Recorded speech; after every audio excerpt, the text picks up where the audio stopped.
Transcend, Cheng Yan felt as if someone was calling him. "Your Highness, wake up!"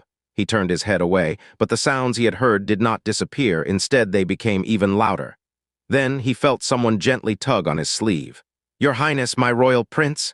Cheng Yan opened his eyes immediately. He did not see any of the things he had grown familiar with. The screen was gone, the desk was gone, and so too was the wall which he had plastered with post-its. They were replaced by a strange scene. Rows of small brick houses, a round public square that was crowded with people, and a door-shaped gallows that was erected in the middle of the public square.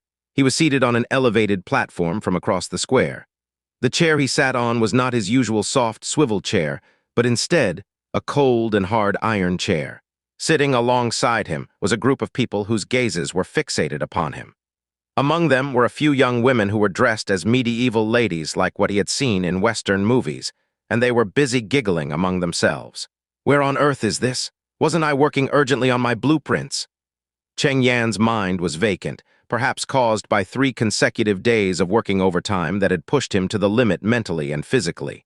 All he could remember was when he finally broke down, his heartbeat began to palpitate unsteadily, and he wanted nothing but to lie on the office table for a brief rest. "Your Highness, please announce your verdict soon." The speaker was the person that had quietly tugged on his sleeve. His face was old, seemingly in his 50s or 60s, and he wore a white robe. At first glance, had a little resemblance to Gandalf from The Lord of the Rings. "Am I dreaming?" Cheng Yan thought as he licked his dry lips. "Verdict, what verdict?" He soon knew. The people in the public square were all looking in the direction of the gallows while waving their fists and yelling as loud as they could. Some even threw stones at the gallows. Cheng Yan had only ever seen such an ancient instrument of death in movies. The gallows of 2 pillars extending upwards about 4 meters from a raised base. The top ends of the 2 pillars were connected by a crossbeam, which was embedded with rusty metal rings for a thick yellow hemp rope to travel through. One end of the rope was tied to the frame of the gallows, and the other end was tied around the felon's neck. In this strange dream, he discovered that his eyesight was extraordinarily good. He would usually require glasses to read the words on a computer screen. But now, he could clearly see every detail of the gallows, which was 50 meters away, without his glasses. The felon was hooded and her hands were tied behind her back. Her shabby gray garment was akin to a piece of rag. Her body was so emaciated that her ankles, the only part of her body which was exposed, seemed like they could be broken by pinching them.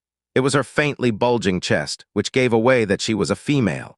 She shivered terribly in the cold wind, yet she was observably trying hard to maintain her straight posture. "All right then," Cheng Yan thought to himself. "Exactly what crime did this woman commit that so many people are waiting with indignation for her to be executed?" As he pondered, memories suddenly came flooding back to him, and the answer to his question abruptly appeared in front of him. Cheng Yan's memories appeared, almost as if they'd suddenly been turned on, and he realized the cause of the situation and the answer to his question at almost the same time. She was a witch. Witches had degenerated after falling to the temptation of the devil and are now the incarnation of impurity.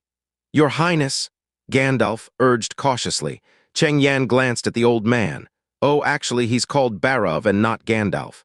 He's the Assistant Minister of Finance, and was sent here to assist me with government affairs.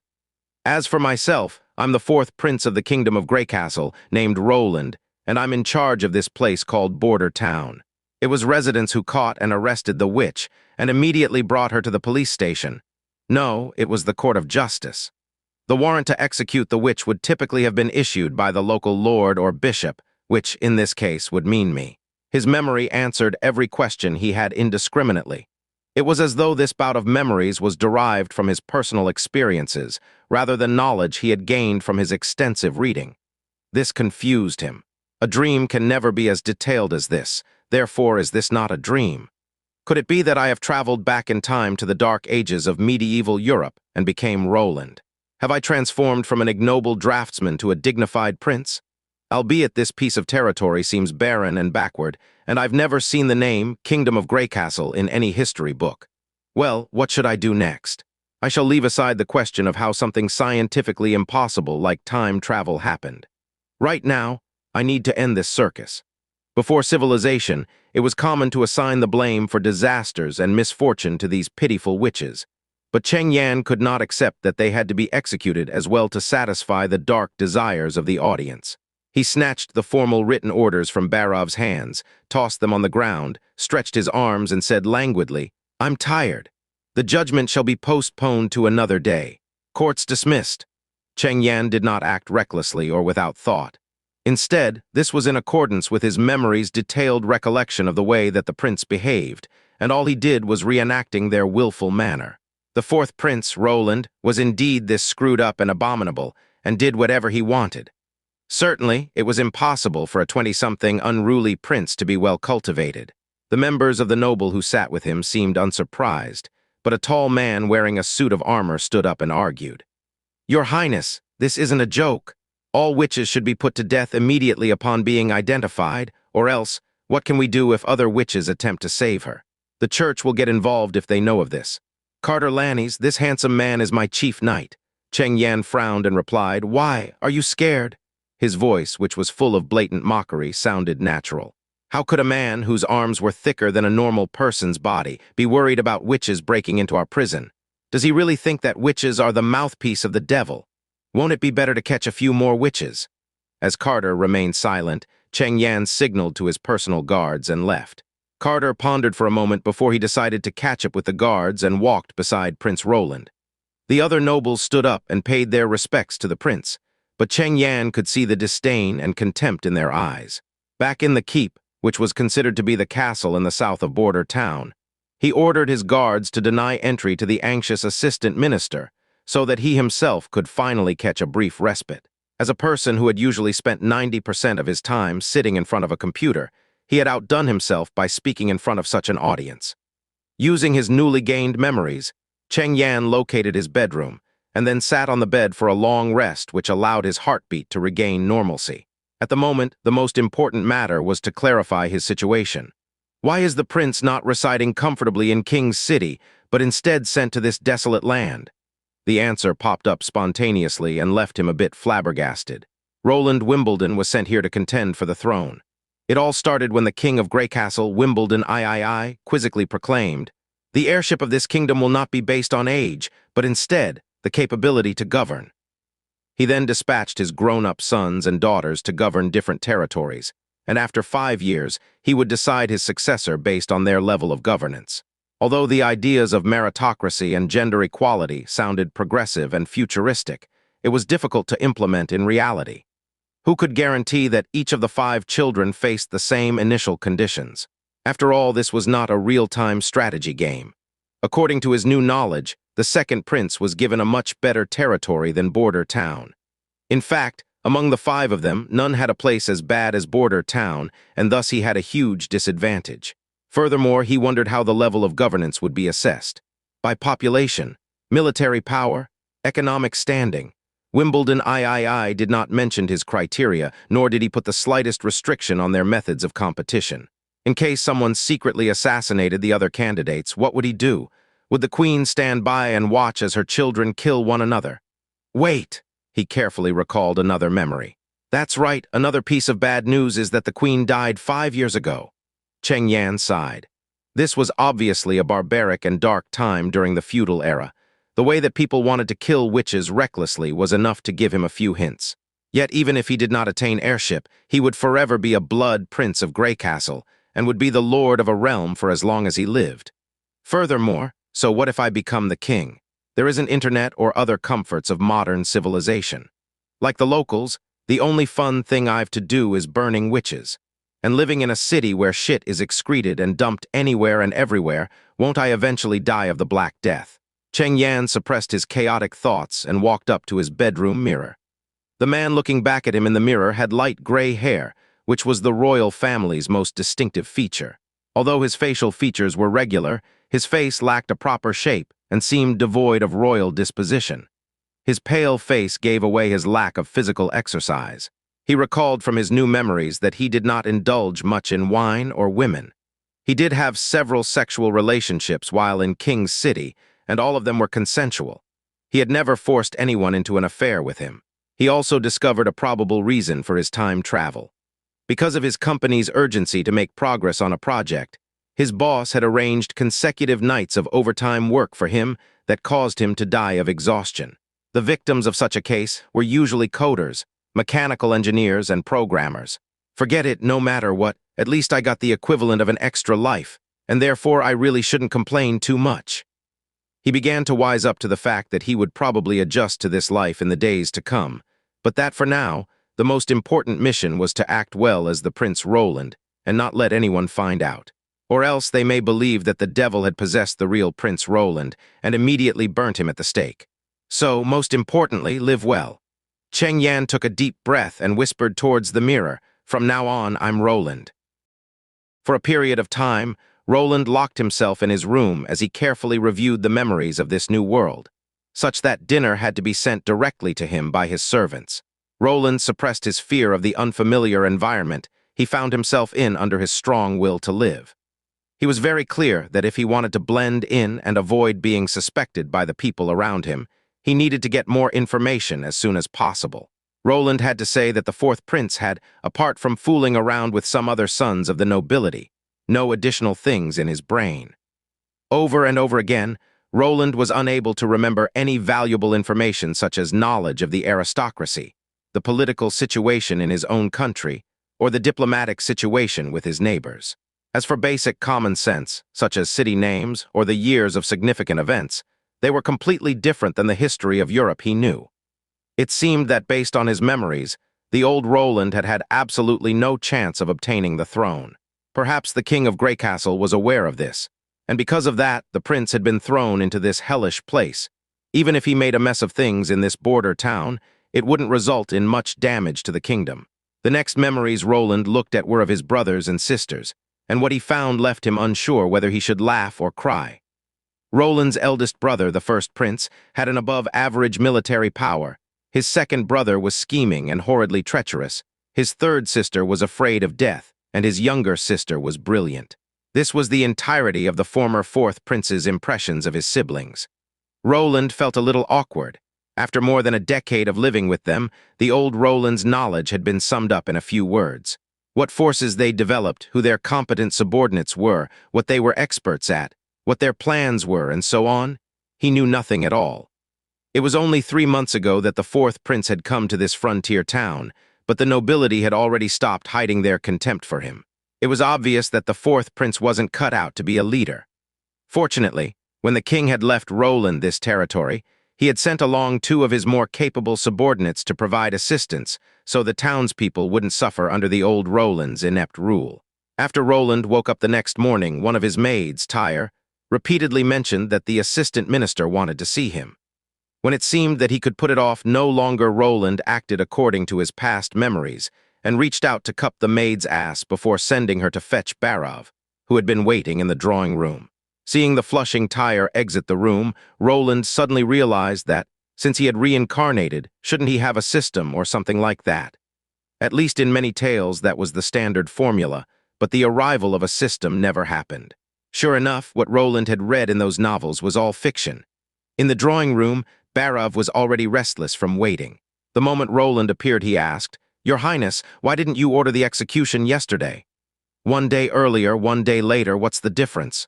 Roland said as he clapped his hands, letting the attendants know to bring his breakfast in. "Sit down, Barav." The impressions he had from the old Roland's memories, and also based on his own opinion, was that the knight commander liked to confront problems with the fourth prince directly face to face, even in the presence of others, while the assistant minister was more circumspect and liked to discuss issues in private. In any case, the loyalty of the two was likely to be to the king. "A day later may lead to other witches appearing, my royal prince. This isn't the same as before with your previous escapades, not during this time of chaos," Barav cautioned. "How can you even say that?" Roland asked while frowning. "I thought you were capable of distinguishing the differences between superstition and fact." Barav looked bewildered. "What superstitions?" "That a witch is evil and the devil's messenger." Roland seemed to not mind as he patiently answered the question. "Isn't that what the church teaches us? They won't intervene here. I think it's actually the opposite. Their propaganda states that witches are evil, and while we've chosen not to actively aid their witch hunt, all the people in this territory believe in these shameless superstitions spread by the church." Barav was shocked. Could a witch really be indeed evil? Roland asked. "Like what?" The assistant minister was silent for a moment, trying to decide if the prince was deliberately making fun of him. "Your Highness, this problem can be discussed later. I know you don't like the church, but this pursuit of conflict is counterproductive." Roland curled his lips. It seemed that reversing this superstition about witches wasn't something that he could do overnight, but for now he decided to put it out of his mind. When Roland's breakfast of toast, fried eggs, and a carafe of milk arrived, he made up 2 plates, one of which he served to the assistant minister. "You haven't eaten until now, right?" asked Roland before he started eating. The maid had told him that Barov had arrived outside his chambers at dawn and had directly requested to see him, so he shouldn't have had time to eat. While he'd decided to imitate the former prince's way of life, he'd also decided to begin to change the way people perceived him a bit at a time. The assistant minister was a good first target for his plan. Roland thought to himself, if you can make your men feel valued, then they'll be more motivated to work for you. Taking the initiative had always been the most efficient way to win, hadn't it? Barov took the cup of milk Roland handed him but didn't drink as he anxiously said, "Your Highness, we still have a problem. The guards reported that 3 days ago a suspected witch camp was found in the western forest. Because they left in a hurry and didn't clean up all of their traces, a guard found this in the camp." He took out a coin from his pocket and put it in front of Roland. This wasn't the common currency of the kingdom, at least according to the memories of the old Roland. He hadn't seen such a coin. It wasn't even like theirs, it wasn't even made of metal. Feeling it in his hands, he was surprised to find that the coin was warm, and the assistant minister definitely wasn't the source of this sweltering heat of at least 40 degrees Celsius, which reminded him of the moment when one took a bath. "What is this?" Roland asked. "I thought it was just some foul trinket that a witch made, but it's actually more serious than that." Barov had to pause to wipe his forehead. "The printed pattern is known as the Devil's Eye of the Sacred Mountain, which is the emblem of the Witch Cooperation Association." Roland rubbed the coin's uneven surface. He guessed that it was probably fired ceramic. Indeed, he saw that the center of the coin depicted a mountain-shaped pattern of 3 triangles juxtaposed with one eye in the center triangle. The pattern's contour lines were very rough. He judged that it should have been polished by hand. Roland recalled the 2 terms, Devil's Eye of the Sacred Mountain and the Witch Cooperation Association, but wasn't able to discover any details. It seemed that the 4th prince had had no interest in occultism.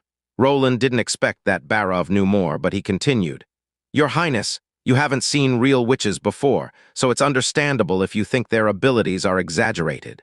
Indeed, they can be injured, they'll even bleed and aren't any harder to kill than the rest of us. But that's only for a witch who can't resist. When they receive the devil's power, it can shorten the lifespan of a witch, but it can also give them terrible power. Ordinary people just can't match them. Once a witch grows to adulthood, even an army will have to pay a high price to kill her. Their desires are almost impossible to suppress, ultimately causing them to degenerate into the devil's minions. The church therefore declared a holy inquisition. If a woman is found to have even a chance to be a witch, there to be immediately seized and executed. The king has also approved of this decree, and in fact, these measures have been highly effective, and the incidents where witches have wreaked havoc have already greatly declined in comparison to 100 years ago. The Sacred Mountain, or to say the doorway to hell, is only a rumor illustrated in an ancient book from that era." Roland, while gnawing on his bread, sneered again and again as he heard this. Although the histories of this world and the world he knew were very different, their historical trajectories were surprisingly similar. No matter if it was the church in this world or the church he knew from his, he thought that religion itself was the devil's minion, the real source of evil. You don't think sentencing someone to death only because they are different Isnevel. Using God's name to kill someone was all kinds of wrong. Unaware of Roland's thoughts, Barov continued with his speech. "Recorded in ancient books is that witches can only find real peace at the Sacred Mountain. They wouldn't have to suffer uncontrollable desires because their magic would have no side effects. There's no doubt that the so-called Sacred Mountain was certainly the birthplace of evil, an entrance to hell on earth.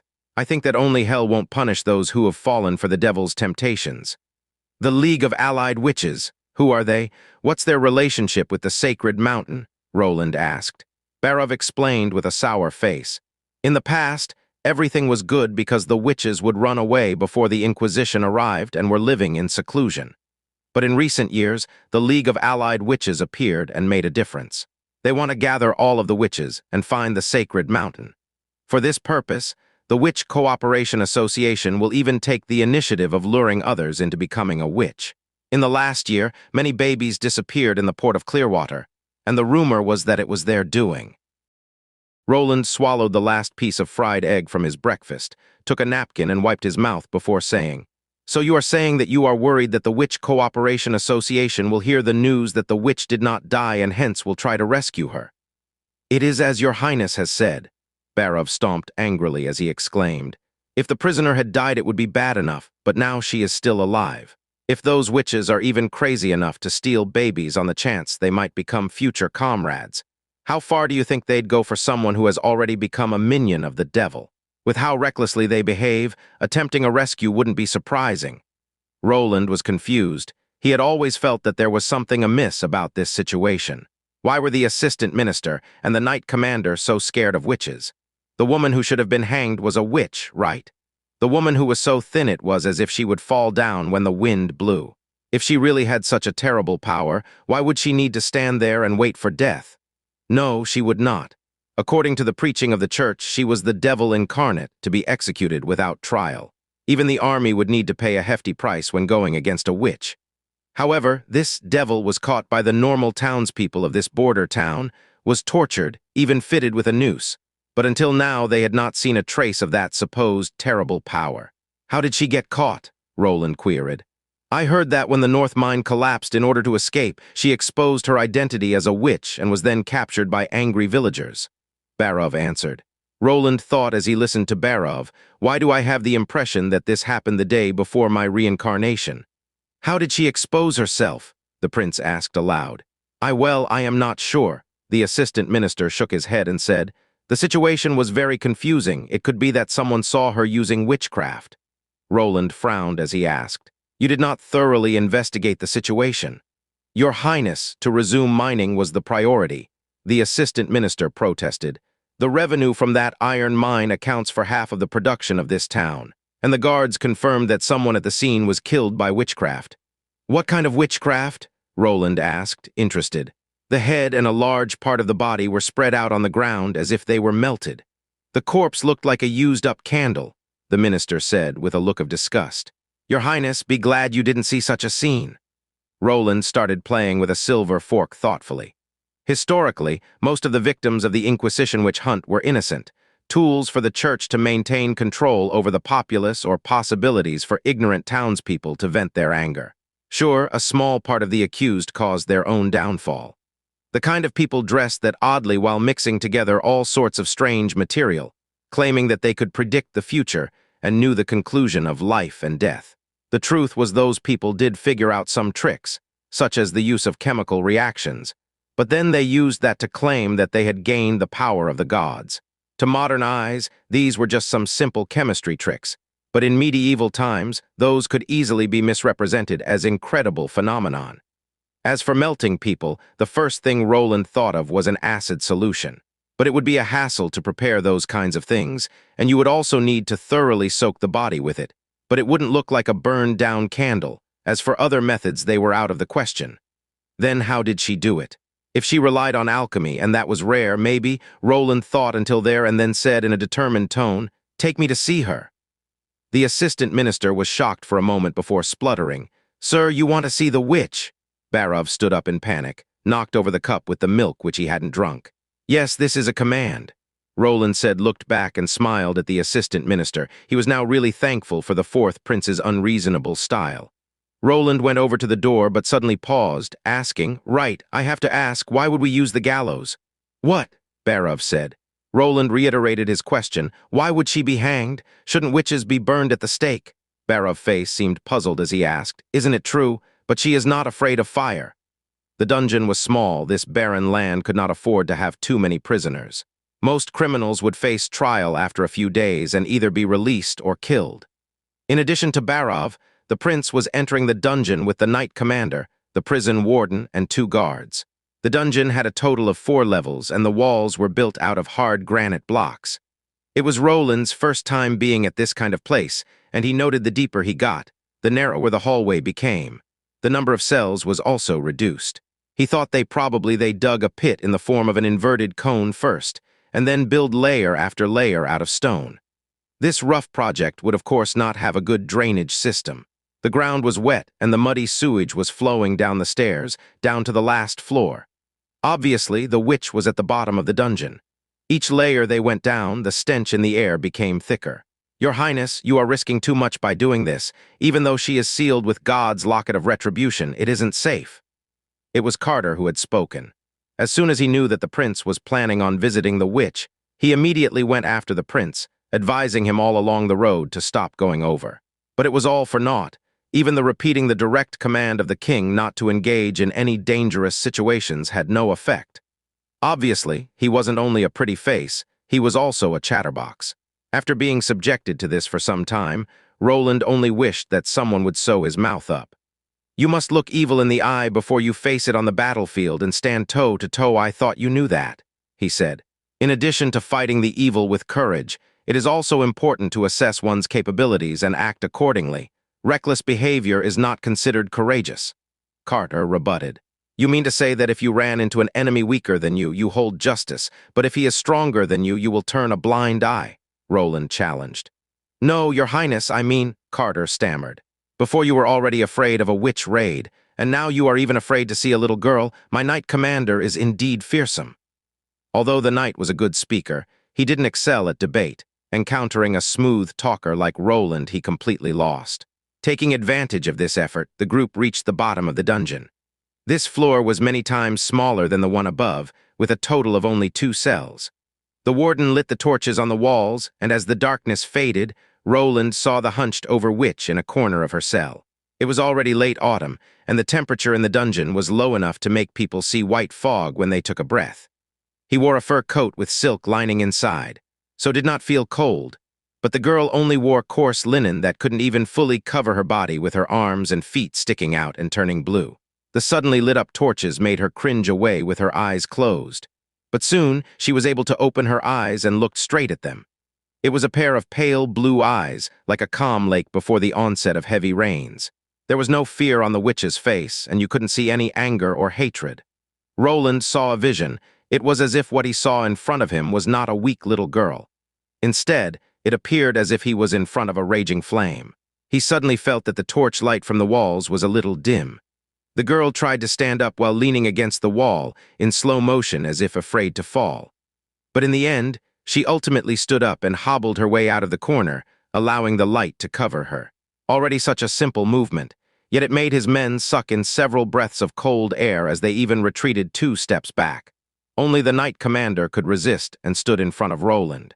What is your name? Roland asked the witch and patted the knight on the shoulder, indicating that he did not need to be so nervous. Anna, she replied. Transcend, can you clearly describe what happened when the mine collapsed? Roland asked. Anna nodded and began talking. Roland was surprised because he expected her to stay silent or to angrily curse at him, but she responded to all of his questions cooperatively. It wasn't a complicated story. Anna's father was a miner and was working when the mine collapsed. Immediately after they heard about the accident, Anna and the other miners' families went to rescue their loved ones.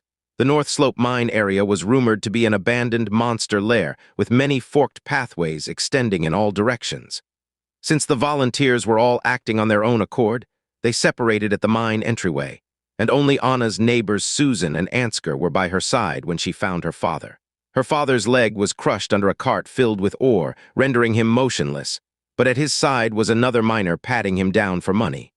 When the looter saw them, he rushed at Ansgar with a pick and knocked him to the ground. But as he was about to strike her, Anna killed him first. Anna's neighbors vowed to keep her secret and helped Anna rescue her father. However, early next morning, Anna's father went out on his crutches and reported to the patrolling guards that his daughter was a witch. Why? Roland couldn't help but ask. Barov sighed and answered, probably he could receive a reward. Discovering and reporting a witch can get you 25 gold royals. For a man with a crippled leg, 25 gold royals would take care of him for the rest of his life. After a moment of silence, Roland asked, your opponent was a strong adult man, so how were you able to kill him? Anna laughed, and the flames of the torches began shaking like waves on a lake's surface. Just as you think I used the power of the devil, Anna said. Shut up, vile sorceress, shouted the prison warden, but everyone could hear his voice trembling. Is that true? I want to see it, Prince Roland said unwaveringly. Your Highness, this is no laughing matter, the chief knight interjected as he furrowed his brows. Roland stepped out from behind his knight and walked towards the cell. If anyone is afraid of her, I won't ask them to stay here. Don't panic, she has a god's locket of retribution around her neck, shouted Barov to comfort everyone, but probably mostly himself. No matter how powerful the devil is, he cannot overcome God's protection. Roland stood in front of the cell bars, an arm's length away from Anna, and could clearly see her dusty and bruised face. Her soft facial features showed that she still was a minor, but her expression contained no trace of childlike innocence. There wasn't even anger in her face, giving her an unsettling feeling Roland had only seen on TV.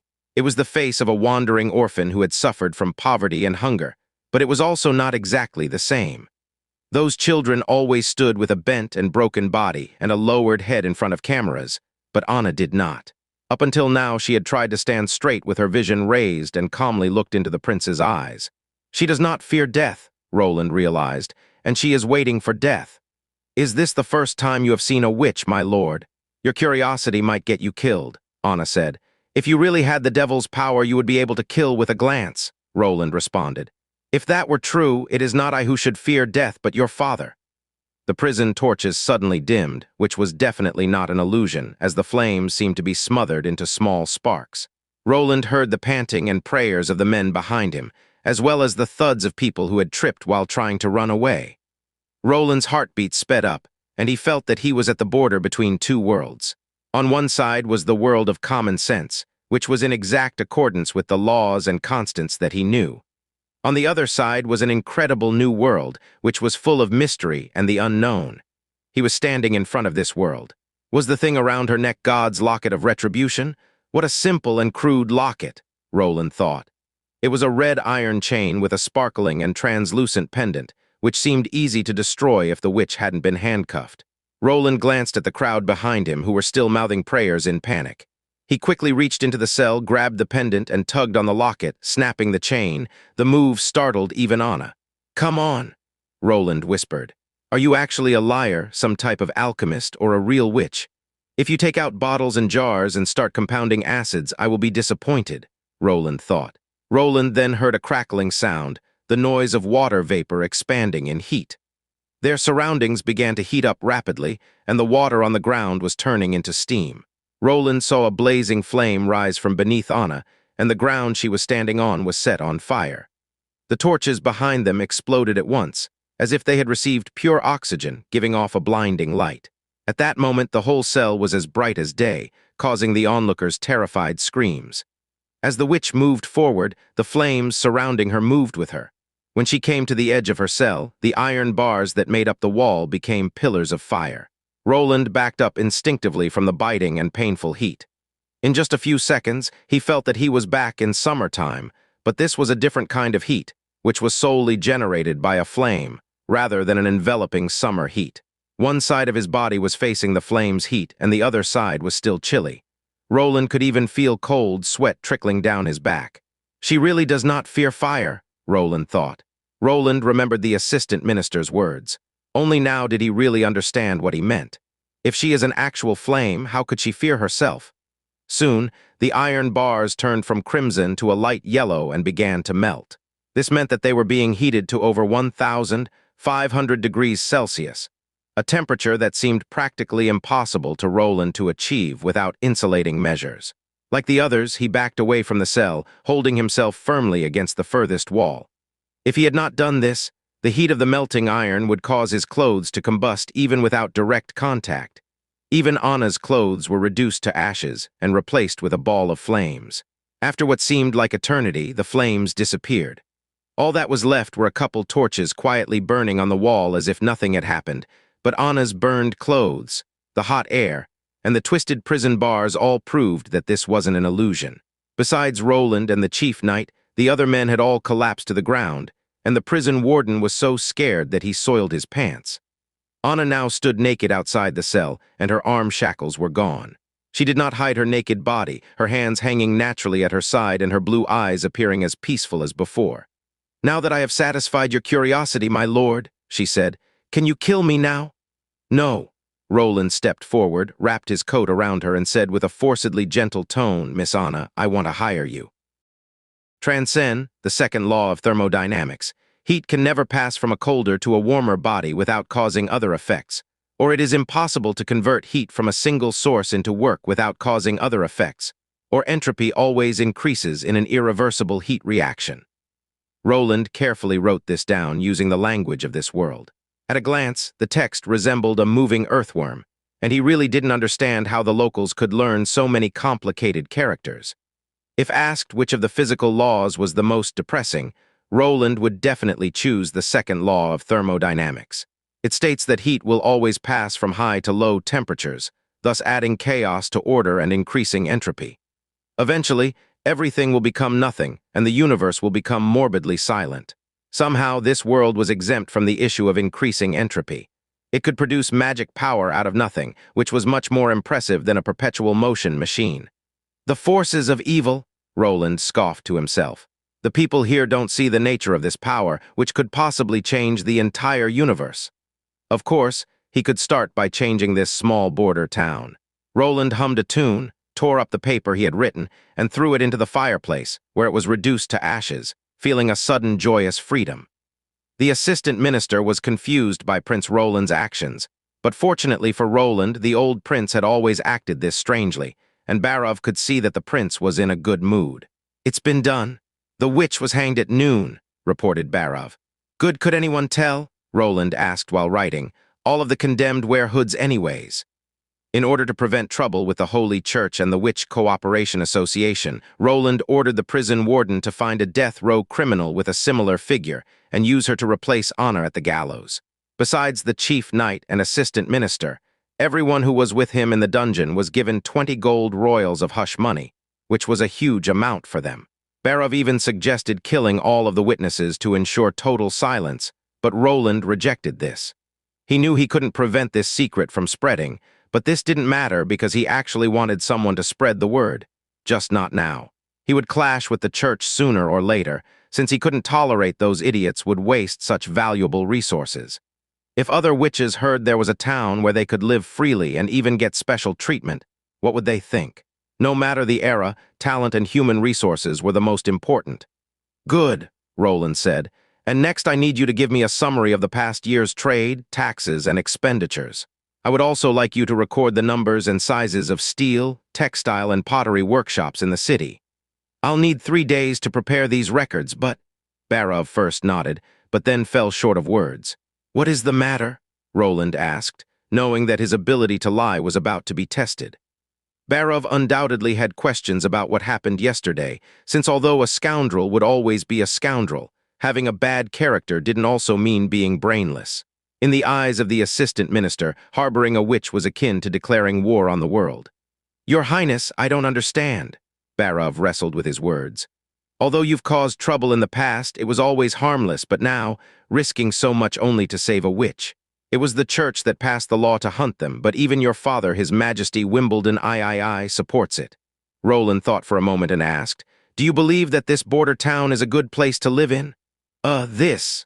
Barov didn't understand what this question had to do with the problem, but eventually answered truthfully, "Not really. It's awful. Compared to Valencia or the port of Clearwater, what do you feel my chances are against my siblings of gaining the throne?" The assistant minister opened his mouth but didn't answer.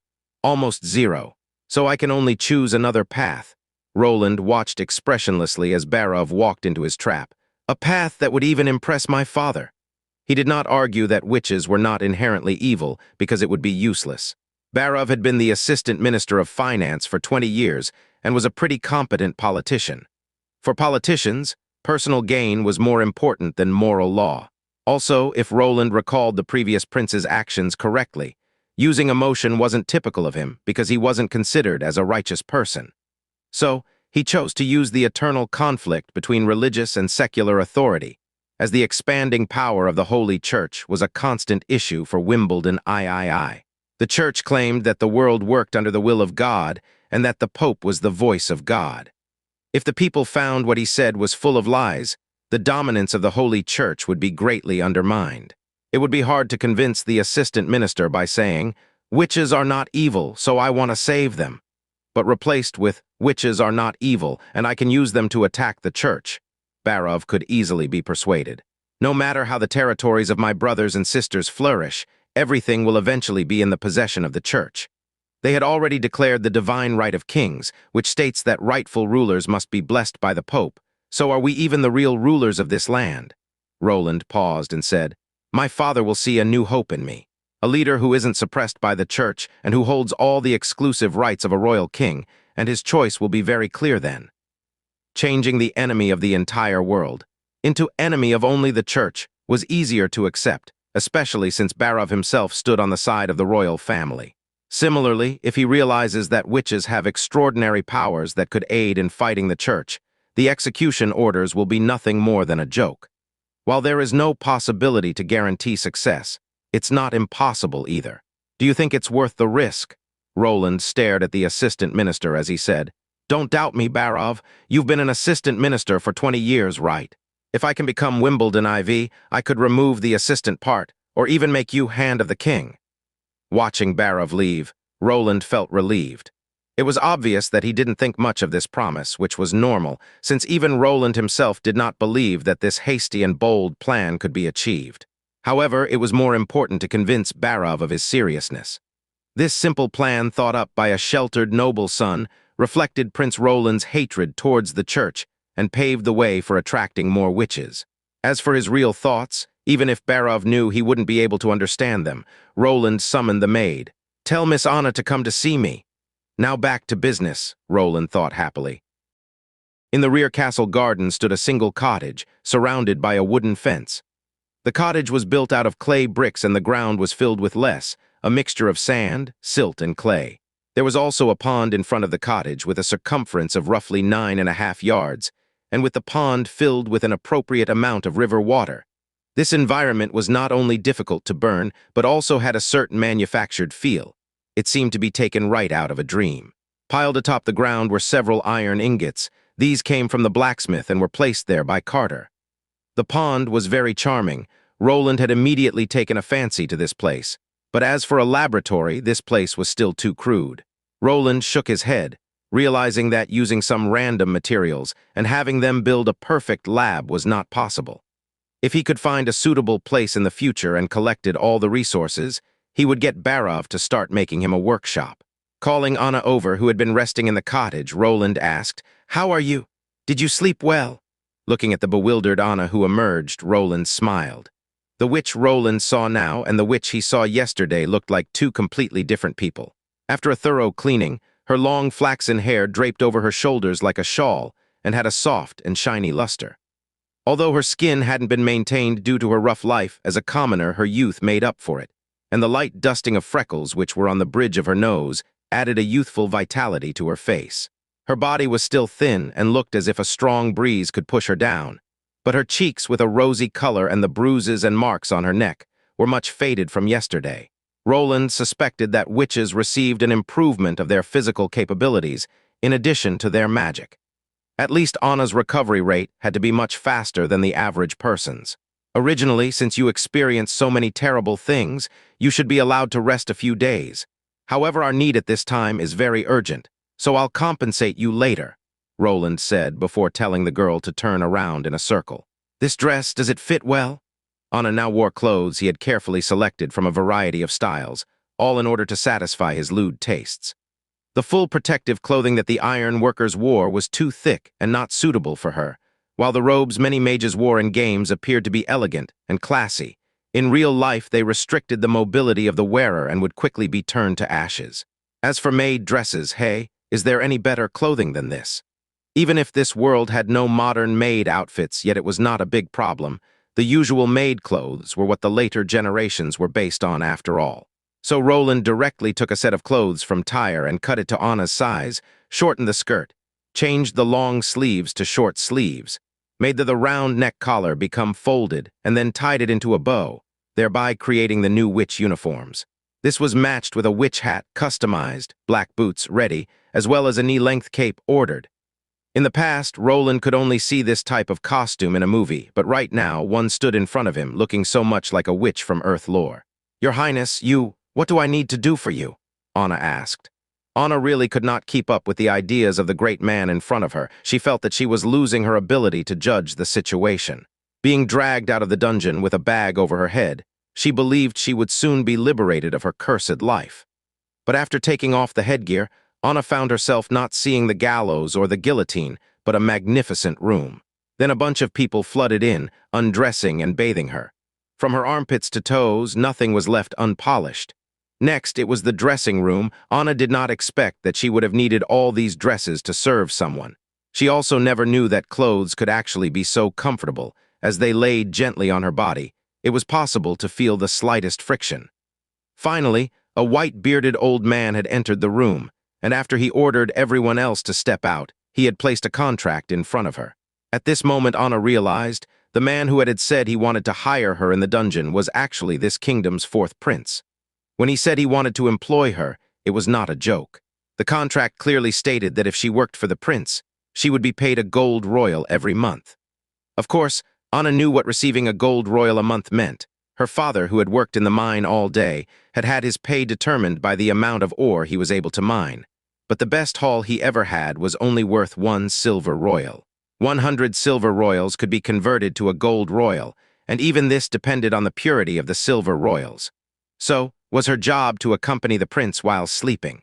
When she was bathing, Anna had heard the maids whispering, but she didn't think she was worth this price.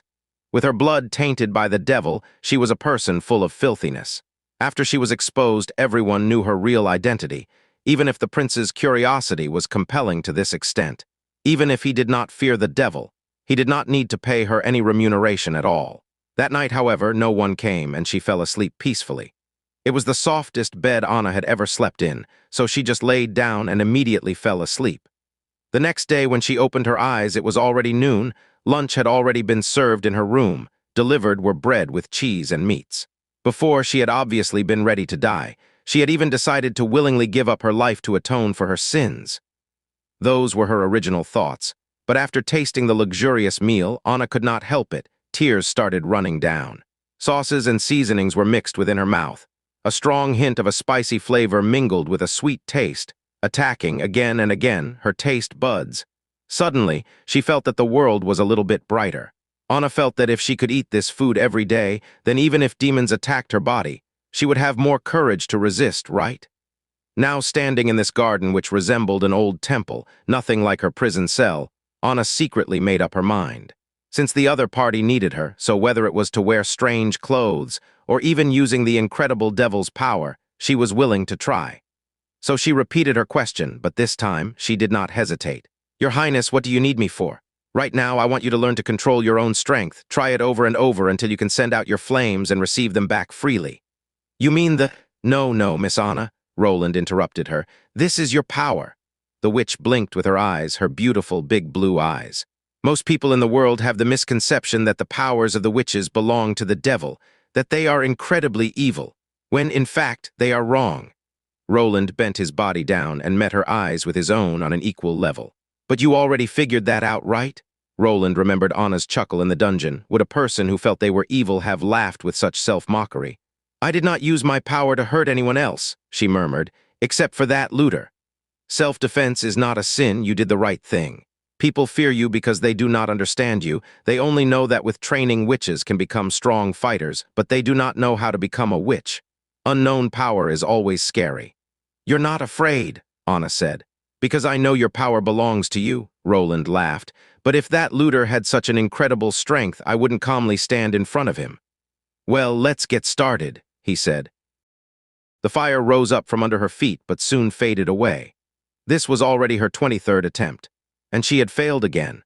On Anna's forehead, beads of sweat constantly arose, but she just used the back of her hand to swipe them away, and the crackling sound of rising flames immediately sounded out again. With no stops to rest, the end of an exercise was followed by the start of the next one. The witch uniform lied at the side, neatly folded. If Anna had not insisted on doing so, her new uniform would have already been burned to ashes. Fortunately, with Roland's identity as the fourth prince, getting a few spare robes for her to use was not difficult. He had his maid Tyre deliver a whole bucket of robes, gathered by the maids for Anna to use. The 24th practice had finally been effective. The flame was no longer rising from her feet. Instead, it appeared on her hand. She gingerly moved her arm to try and have the flame go to her fingertips, but the flame suddenly shook twice and rose up her arm, setting her sleeve on fire, even spreading from the sleeve to engulf the whole robe. Anna dismissed the flame, but her robe was already completely burnt, so she turned to the bucket and got a new one. This wasn't the first time this had happened, but whenever it did, Roland would look away, so that his eyes were staring at other places, even if Anna herself didn't care about it. As a matter of fact, if it weren't for Roland's strong objections, she would probably have taken off all her clothes and practiced in the nude, in broad daylight. But even if Roland were to get a good view of her great figure that way, he wouldn't be able to calmly work with a naked girl, especially when the girl turned into flames and her body gave off an entirely different kind of charm. Roland shook his head, leaving his dirty thoughts behind. For the moment, it seemed that it was not easy to master the power of magic. The actual goal he had set for Anna was that she should control the flame to such a degree that she could release her flames from her palm or her fingers without destroying her own clothes. However, he also wanted the flames to have a high enough temperature to melt the iron ingots that were in the yard. After Anna's 30th attempt had failed, but before she could make the next one, Roland stopped her and told her to take a break.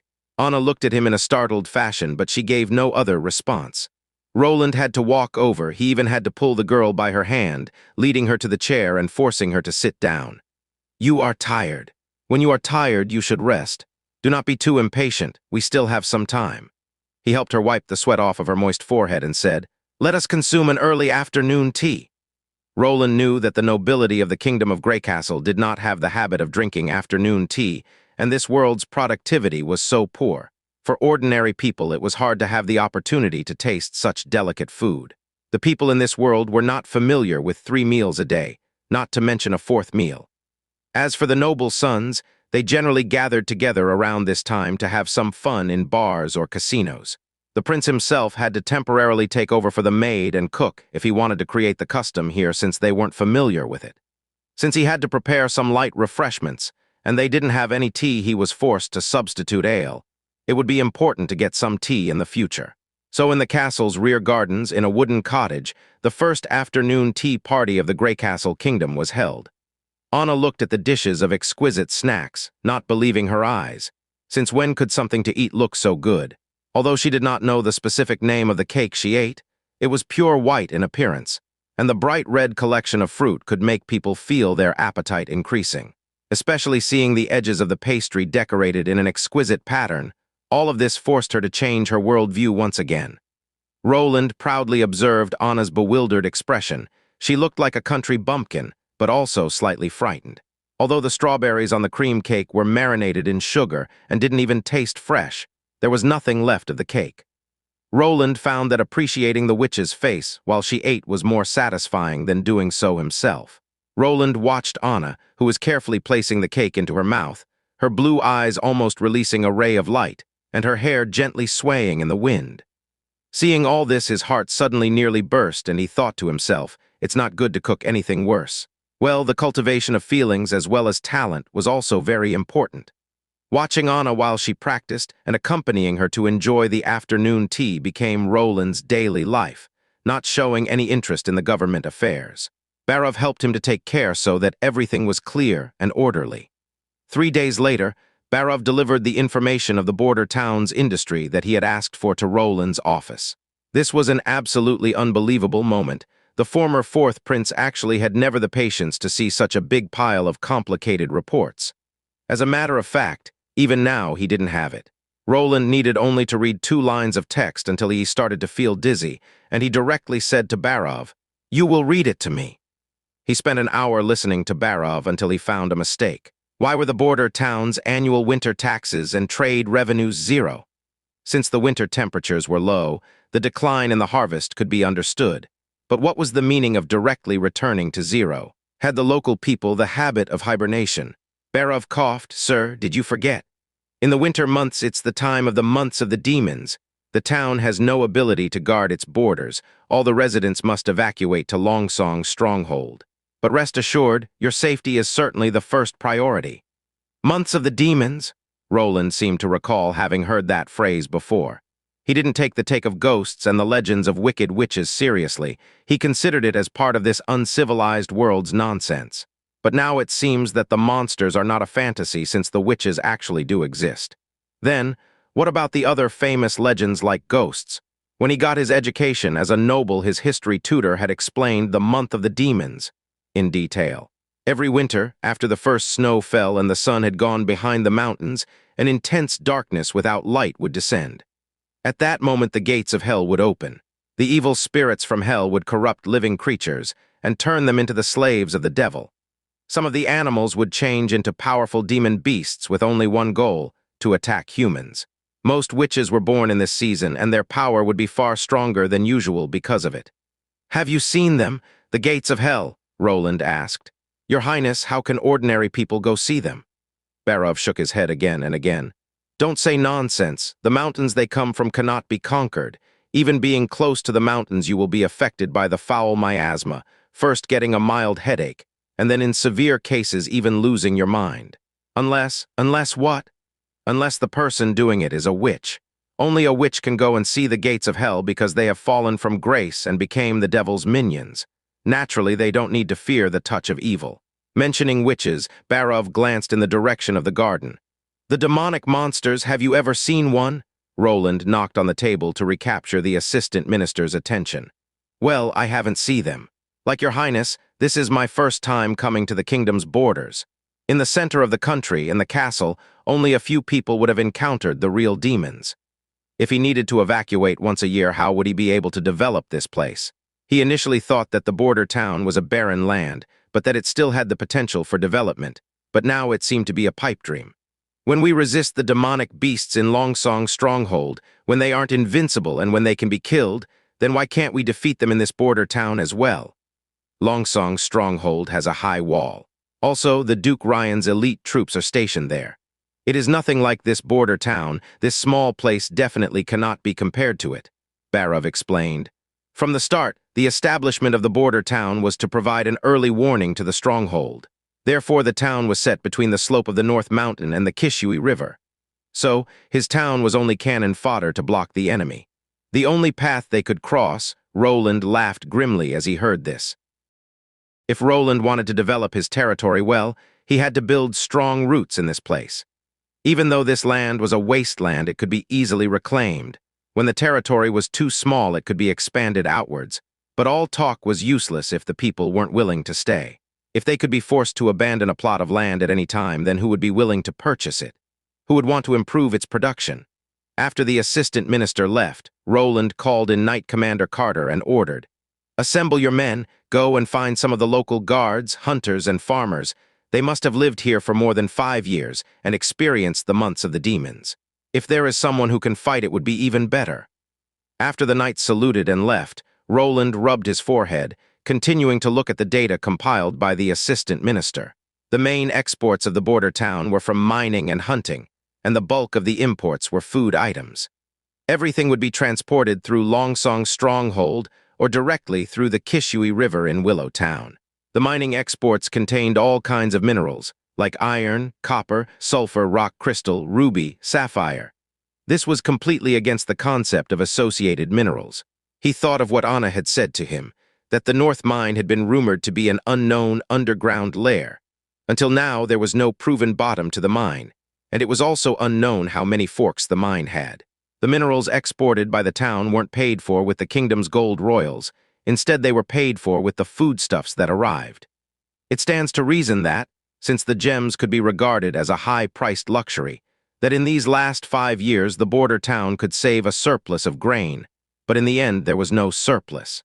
In other words, the annual output of the mining of the border town was only enough for 2,000 people's yearly rations. Before the prince arrived here, the border town was governed by the duke, who also took charge of Longsong's stronghold, and he had set up this arrangement. In his point of view, he could save food and had a warning for the monsters. The fur trade was part of the local people's own proceeds.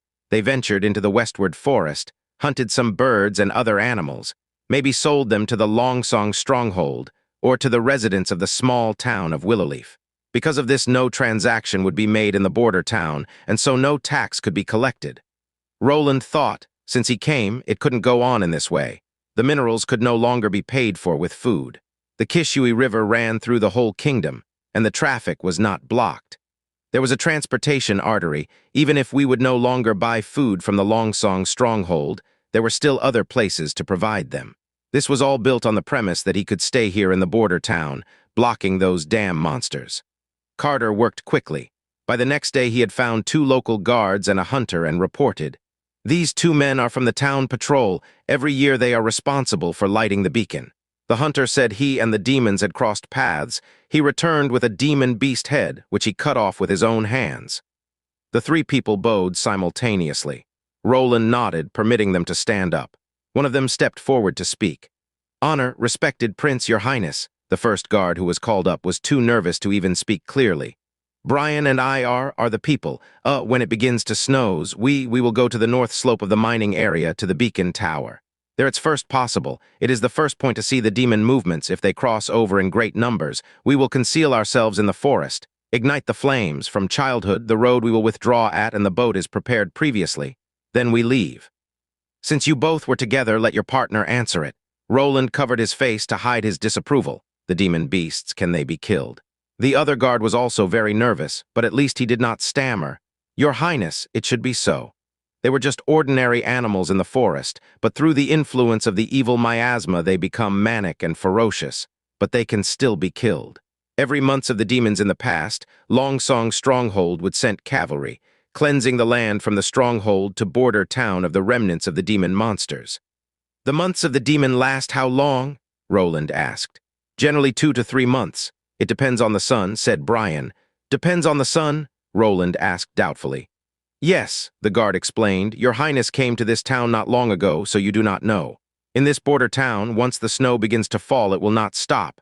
Until the sun shines again, then the snow will be gone." "So the snow indicates the end of the months of the demon."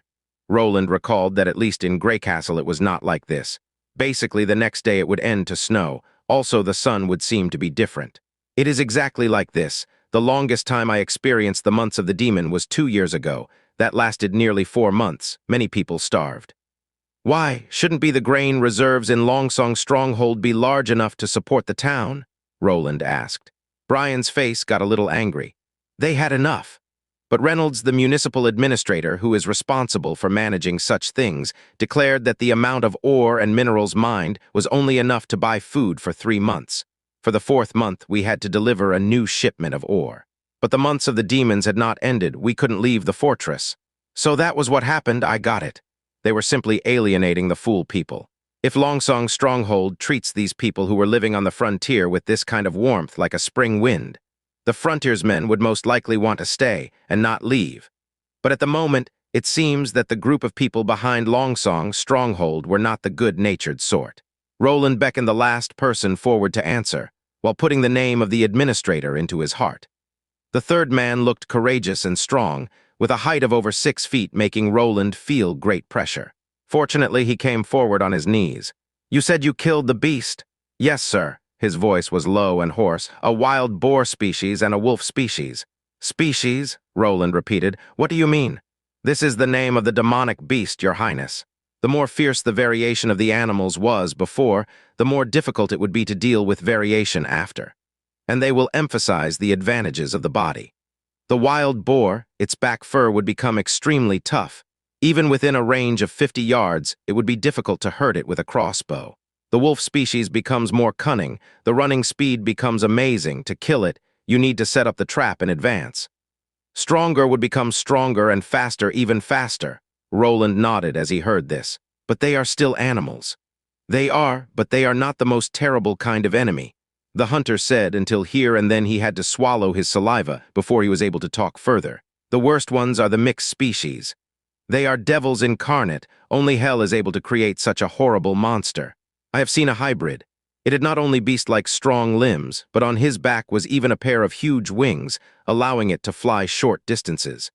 And it always knew where I was. No matter how much I tried to hide, it could always detect me.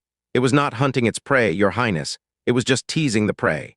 The hunter Lihu lifted his clothes, showing a large scar extending from the abdomen to his chest as he said, "I lost my consciousness and fell into the Kishui River. I was lucky to survive." Such a monster exists. Roland felt that the world became more and more like a fantasy. A strong wall can block all ordinary kinds of demonic beasts, but if they could fly, what should he do? Mixed species should be very rare, right? Not many, Your Highness, the hunter replied. During every month of the demons, there will only appear 2 to 3 mixed species demons, otherwise Longsong's stronghold would be in huge trouble. Well, you seem to be very observant, Roland ordered the man to stand up and asked. What's your name? You don't look like a man from my kingdom of Greycastle. Half of my lineage hails from the Majin clan. The townspeople call me Iron Axe. Majin clan, the people from the Shaman kingdom, located southwest of the Barren Lands, it was said that they were the descendants of giants.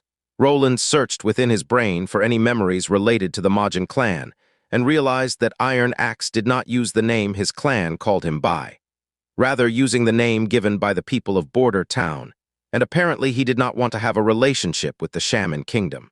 As for why, since it was obvious that he was from the southwestern border of the desolate lands, he estimated that there were a series of sad stories involved. But for the moment, those stories weren't important. Everyone was welcome in Border Town, regardless of his or her background. Roland clapped his hands. That's not why I asked you to be here, Carter. Bestow each of them with 10 silver royals, then they can leave. Thank you very much for the reward, Your Highness, said the 3 in unison. Afterwards, the people were taken away by Carter.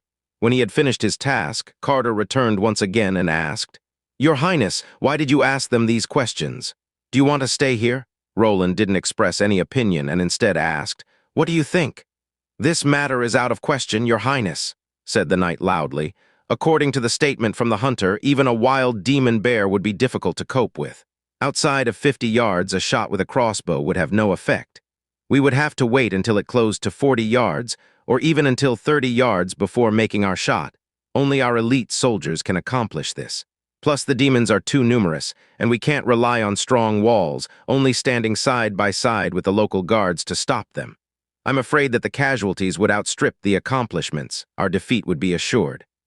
You already saw what a witch is able to do, so why do you can't think positively? Roland sighed. The witches are evil, but Miss Anna does not look so. As your knight commander, I have to seek truths by looking for facts. If I would give you a city wall, would you think it will be possible? What? For a moment, Carter suspected that he had heard wrong. If I give you a wall between the north slope of the mountain and the Kishui River. Roland stressed every word he said. Although they would not be like the enormous walls from Greycastle, but to stop animals. They should still be able to. Sir, do you know what you are saying? The knight didn't know whether to be angry or to laugh. Even your nonsense should have a limit if you don't stop. You will have to excuse my lack of manners. We still have 3 months, don't we? I looked at the past records. The first snow usually falls here at the end of the 2nd month from now. Even if we had 3 years, it would not be enough. Building a wall would require many workers. For setting the foundation, they have to compress the earth, and every 1 or 2 feet would have to be reinforced. Otherwise, it would have a high risk to collapse. This would be the simplest of the earthen walls. Carter shook his head again and again. Brick and stone walls are even more difficult to build, and it would need hundreds of masons who would first have to cut the stones or bake the clay into bricks. Afterwards, they would need to build it block by block. Your Highness, all walls were built this way, without exception. A city being built in the time of a day and a night, that is only the stuff of legends. Roland indicated he had heard enough. I see. You don't need to be so upset. If there is no reliable wall in place, I will evacuate with you to Longsong's stronghold. I'm not going to give away my life in this place. The knight knelt down. I will protect you. Afterwards, in the beautiful castle gardens, Roland nipped at his bitter ale. Looking at Anna, who was intently eating cream cakes, his mood recovered a lot. He had decided to stop the demonic beasts at the border town, joining the elite soldier with the town guards. He would also intensive the farming by expanding the area the guards patrolled. If he wanted to build the wall, connecting the north slope of the mountain and the Kishui River within 3 months, he must use an appropriate technology from the modern times. It was not the case that Roland had suddenly thought of this. Previously, he had checked the edges of the border town. Although he didn't go personally, in his memory remained a clear picture. The northern slope of the mountain and the Kishui River were only separated by 600 yards at their closest point. It was a natural bottleneck, and due to the all-year-round mining in the North Mine, it was surrounded by rock gravel mined from the cave. These gravel cast-offs were ash gray, containing plenty of calcium carbonates, which could be used as limestone after grinding. With the limestone, he had his solution. It would be equal to cement. Yes, this would change the history of mankind, to be able to build with a water-hardening material, with raw materials which were easily to obtain, which were simple to prepare. It truly numbered among one of the most efficient tools for tilling the fields. Roland estimated the needed time. Even if he would implement new technology, even with cement he wasn't sure if it was possible. The amount of cement they actually needed was too big. He wasn't sure if they could calcine so much cement powder within 3 months. And concrete toughness would be inferior. In the end, they would need to reinforce it with steel. Thus, the probability to succeed in building a concrete city wall was not that great. They had to maximize the usage of the existing materials and save cement, so building a fieldstone wall would be the most appropriate choice. The so-called fieldstone was a stone which had not undergone any grinding. It was just a natural byproduct of mining. This stone, because of the irregular shape of the edges and corners, there was no way to directly using it to build. Instead, it first need to be processed by the stonemason into usable bricks. But building a fieldstone wall while using cement as binder was possible. Regardless of how oddly shaped the stone was, it could be used. The gap between the stones was filled by the cement, saving cement and using leftover materials. With this, the big direction was set, but the actual implementation, he was afraid he would have to do it by himself, thought Roland. Regardless of whether it was the calcined cement or fieldstone wall, both were new things. Except for himself, no one had seen these things, and also no one knew how to make them. He was afraid he would be very busy for the next 3 months. "You, look here." The sound of Anna's clear voice came from behind him. As Roland turned, he saw a small cluster of flames in her palm quietly burning. There was clearly no wind, but the flame tip was rising up and down, as if it would nod to her. She shook her finger, and the fire was like a toddler, moving slowly towards the tip of the finger. In the end, it stood at the top of the index finger, simmering down. "You did it!" It was an incredible scene. Roland felt admiration from the bottom of his heart. This was not illusion magic, nor a chemical trick, but it really was a supernatural power. But this was not the most attractive thing to Roland. Many times more dazzling than the flame was Anna's look. While she was intently staring at her fingertips, the lake-water limpid eyes were reflecting the vibrant flame, as if an elf sealed within a sapphire. The traces left from the prison torture had already faded, though she rarely smiled, but her face was no longer lifeless. On the young lady's tip of her nose was a speck of sweat. The rosy color on her white checks emitted vitality. Even looked at also can let a person feel cheerful mood. "What happened to you?" "Ah, nothing." Roland noticed he looked at her for too long. He removed his gaze and coughed. "Well then, try using it to melt the iron." In the past few days, except for eating and sleeping, she always repeated her practice. In front of the hardworking enthusiast, Roland could only endlessly blush in shame. Even in the face of the college entrance examination, he did not work so hard. Apparently she will not need long until she completely grasps this power, Roland thought. Following that, his ideas of new projects can be set on the agenda. TN, for information about concrete and why it is logical that he was able to invent it. Transcend, the weather had been bad all week, and the sky was always gray. Carl Van Bate's mood was just like the weather, gloomy to the extreme. As he walked down the wet stone street, people greeted him from time to time. Carl ran a school in this town. Unlike the kingdom of Greycastle, where only the children of noble could go to school, here he taught the children of ordinary people. Therefore, he had a very high reputation in border town. "Hey, Mr. Van Bate, good morning. Sir, is my son doing all right? When are you free, Carl? Let's go fishing together." Usually, Carl would always smile and respond to them, but today he just nodded, never saying a word. He had just witnessed Anna's hanging, so in his eyes there was a crack in the once perfect world. Or this crack had begun to form since his departing from Greycastle, but he deliberately turned a blind eye. He used his busy work to numb himself, and to a certain extent he even used the innocent smile of the students to mend this crack. Until Anna died, he thought, the world had not changed. But after the hanging, the crack not only did not disappear but expanded. His memories of Anna stopped at half a year ago. She didn't stand out of her class of more than 30 students with her normal appearance and few words, but there was something about her that impressed Carl deeply. It was her passion for knowledge. No matter what he taught, whether it was characters or history, she could always remember it on her first try. Even if it was the boring history and evolution of the religion, she could read about it all day. He had also seen the young lady help to take care of her neighbor's sheep sitting down in the sun. Anna would carefully brush the sheep's hair, like someone would with a baby. He still remembered her sweet smile very clearly, and no matter how, he could not think of her as a sinister and evil person. Then, after the fire on Anna Street and her mother unfortunately passed away, Anna never came back to school. He never saw her again until a week ago, when she was proved to be a witch and hanged in the town square. Tempted by the devil. An unclean person, evil, all lies. He began to doubt the Holy Church and the knowledge they imparted for the first time in his life. He didn't know if Anna had been a witch or not, but she was never evil. If a teenage girl, ignorant of the world and full of curiosity, could be called evil, and then the administrative officials of the Kingdom of Greycastle were from hell and possessed by the devil too. In order to save several hundred gold royals, they deliberately switched out the stone material used to build a theater, leading to its collapse and the death of more than 30 stonemasons. But were they hanged? Not even one.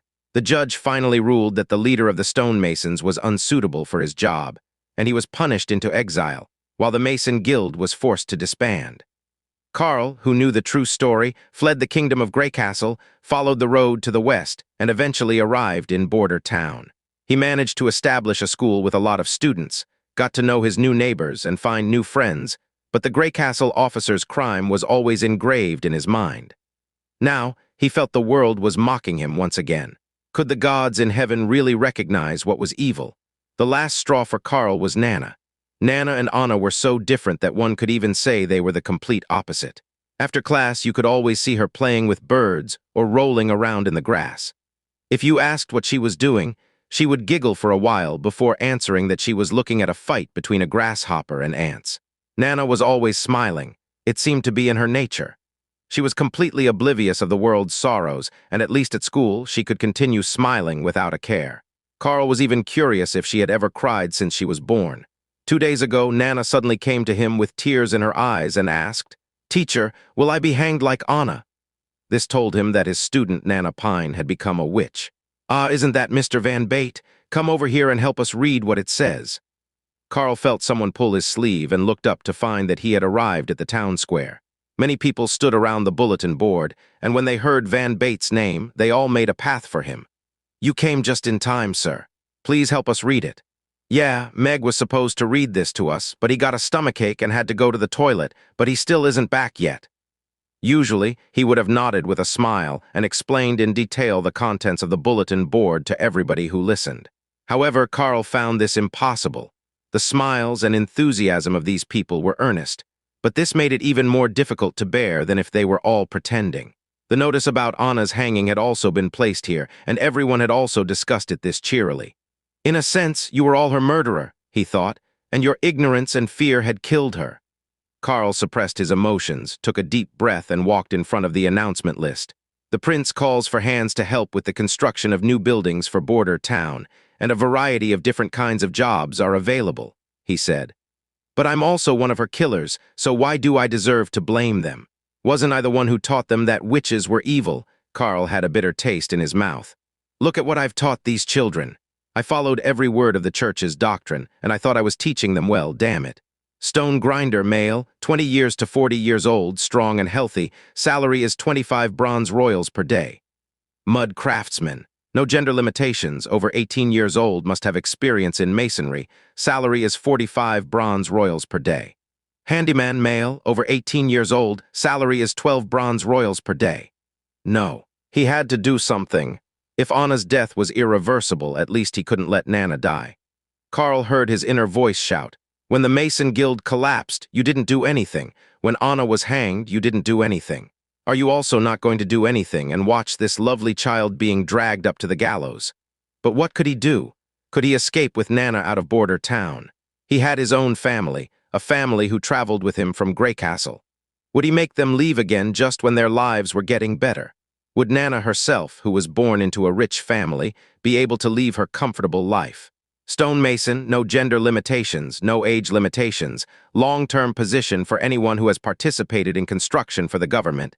Salary is 1 gold royal per month. Additional term. People with rich experience and excellent performance may be granted an official position. After hearing the notice, the people became even noisier. 1 gold royal per month is even better than the salary for the stronghold cavalry. But can you do it? If you can't even build a mud pile, can you build a fortress? Don't just stare at it. Even the first few positions aren't bad. If you get paid every day, you'll earn the same amount as a hunter. Indeed, hunting is a life-threatening job, and the misty forest is a really dangerous place. Carl Van Bate did not pay attention to this chatter and only concentrated on the seal and signature at the foot of the notice. It was the autograph of Roland Wimbledon, the 4th prince. Did the prince not know that the months of the demons were already coming? Whatever he wanted to build, it was not a good time to start now. It seemed His Highness knew nothing about constructions, so if he could become a stonemason and catch his attention, Carl had suddenly an idea. Perhaps through this recruitment, he could meet the prince himself, border town's highest ruler. Carl gulped in fear. Could he convince the prince that witches were not evil? There were rumors of His Highness' unique ideas, so he should be different from ordinary people, and he also hated the church deeply. Maybe I can do it, he thought. Although Anna's hanging was ordered by Prince Roland, everyone could tell that he was not willing to do it. The prince himself was still in his early 20s, which should make it easier to understand that these young girls were incapable of being evil.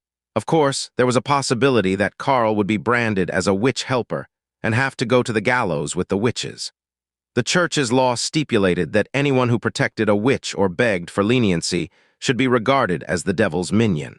He could only hope that the prince's hate for the church also extended to its laws. Carl prayed in his heart. Even though he did not know which god to pray to, he closed his eyes and prayed for a blessing. For the sake of the dead Anna, for the sake of Nana, who was still alive, and for the sake of his own heart to stop breaking, he decided to take the risk. The sea breeze has become so cold.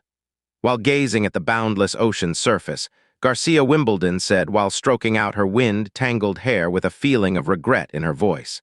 Because the winter is coming, she said, looking back at the handsome man standing behind her and giving him a reply.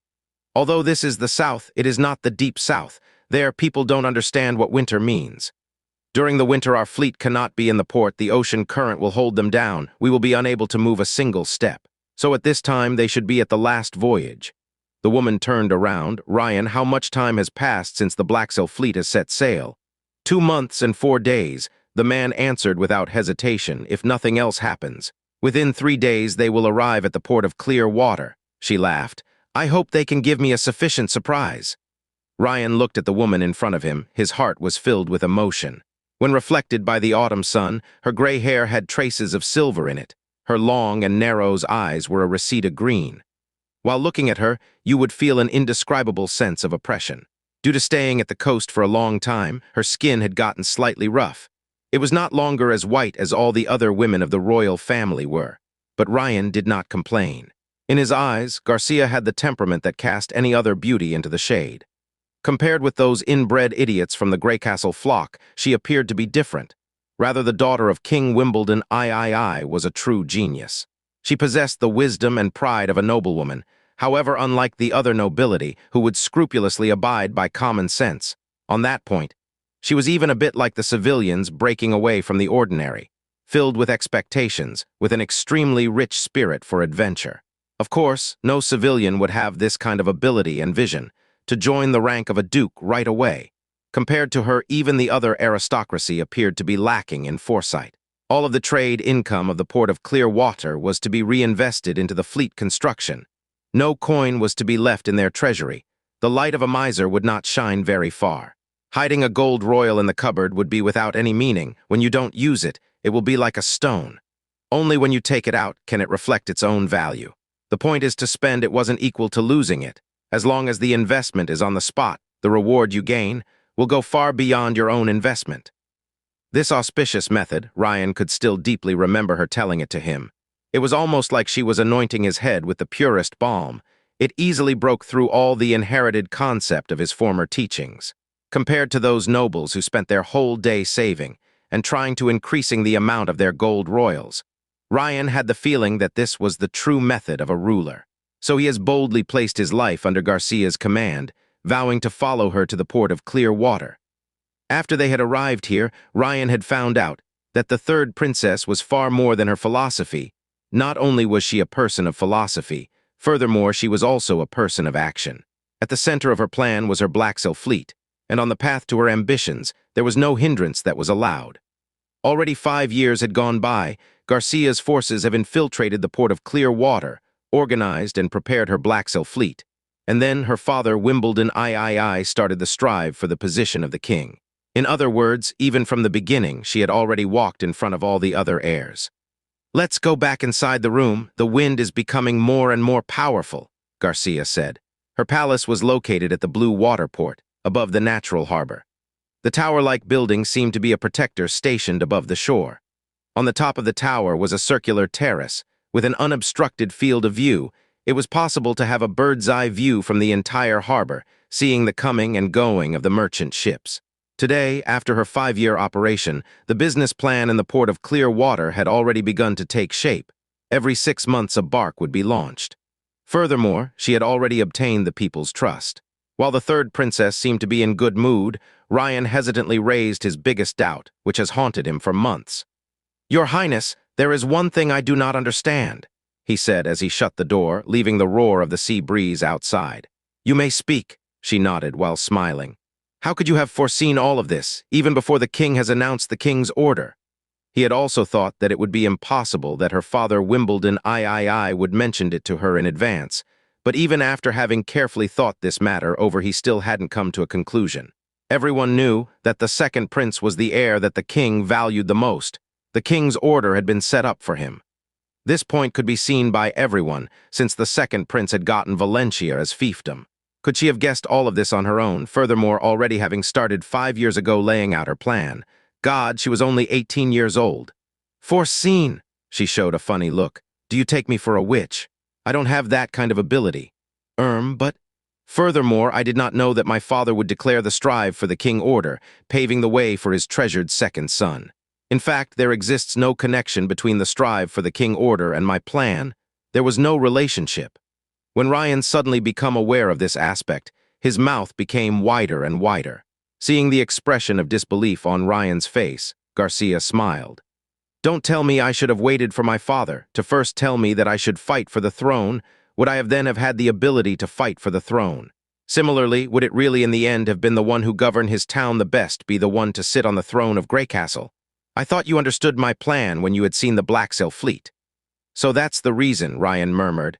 "Her fleet is not only for the battle of the throne. This fleet belonging to the third princes could change the sails after leaving the port, robbing the ships from other cities and countries.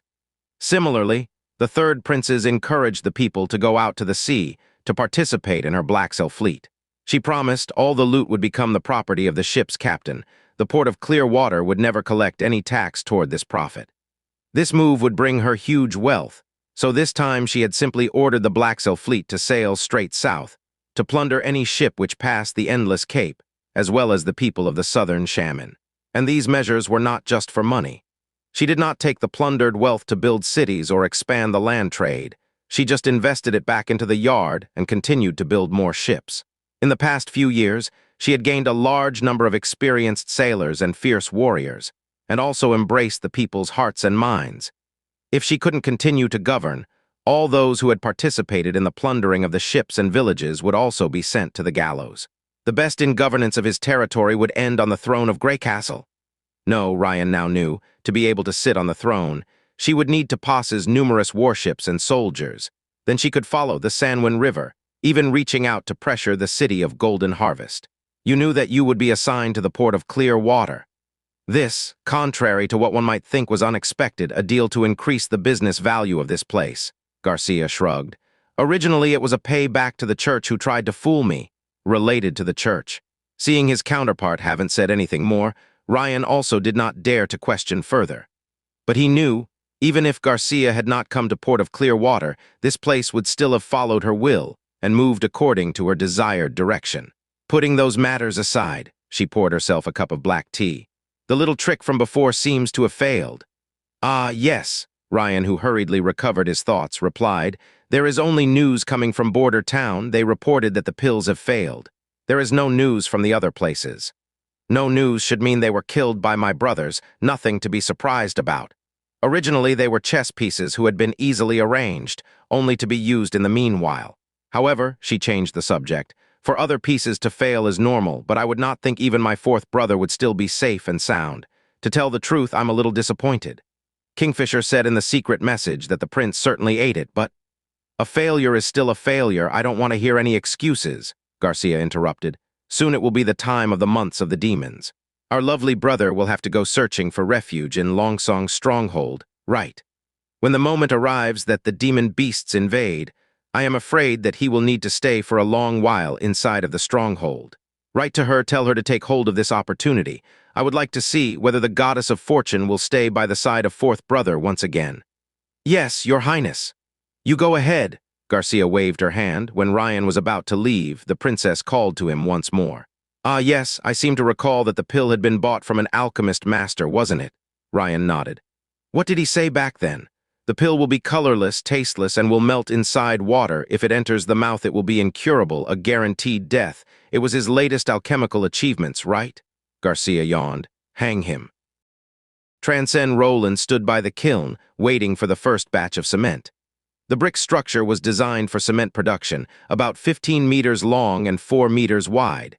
It had a front and a back door. The front door was designed wide enough to allow the transport of materials and people coming in and out of the room. The back door, on the other hand, was only large enough for one person and functioned as Anna's secret entrance. To this end, he also built a wall surrounding half of the kiln and stationed guards at the entrance and exit. They were all Carter's men, and he had no doubt about their loyalty. The cement production process was easy to explain. First, limestone was crushed into powder, and then mixed with clay or iron powder. It would result in a paste whether they used the wet or dry method. After combining it with gypsum, the cement would be ready for use. Raw materials were readily available, and no iron powder was included, for it was difficult to produce. The key was in the calcination temperature. Roland could not remember the specific temperature required to melt the cement. Thanks to the fact that he did not have the necessary tools like an infrared thermometer or a thermocoupling temperature gun needed to measure the said temperature. The process was made incredibly difficult. He only knew that the melting point of cement was similar to that of iron, and that the calcination process was also a tricky factor when it came to making cement. For such an era of undeveloped technology, it was a huge problem to simply maintain the temperature of the blast furnace. The common open furnace would result in great heat loss, and it was difficult to keep it burning above 1,200. As for the reverberation furnace, it required an inner capable of sustaining higher temperatures, but he did not know how to create the refractory bricks. The traditional blast furnace used for iron was even worse. The temperature may suffice, with only a narrow furnace cavity available to calcite the cement, but they could not produce enough cement before the end of months of demons. With this in mind, Roland designed a kiln that needed no heating and relied on Anna instead. Broken particles of limestone and clay were mixed with water to form a paste, which was spread evenly throughout the firing room. Then the knights locked the door and cleared out the laborers. Anna then entered through the back door and heated the ground beneath the paste until the iron bar placed inside the room also melted. Roland was becoming restless. This was his first step in guarding Border Town. If he could not produce any cement, his plan of building a city wall in 3 months would just be empty words. Without a wall to protect the town, he worried that no one would be willing to stay in this godforsaken place.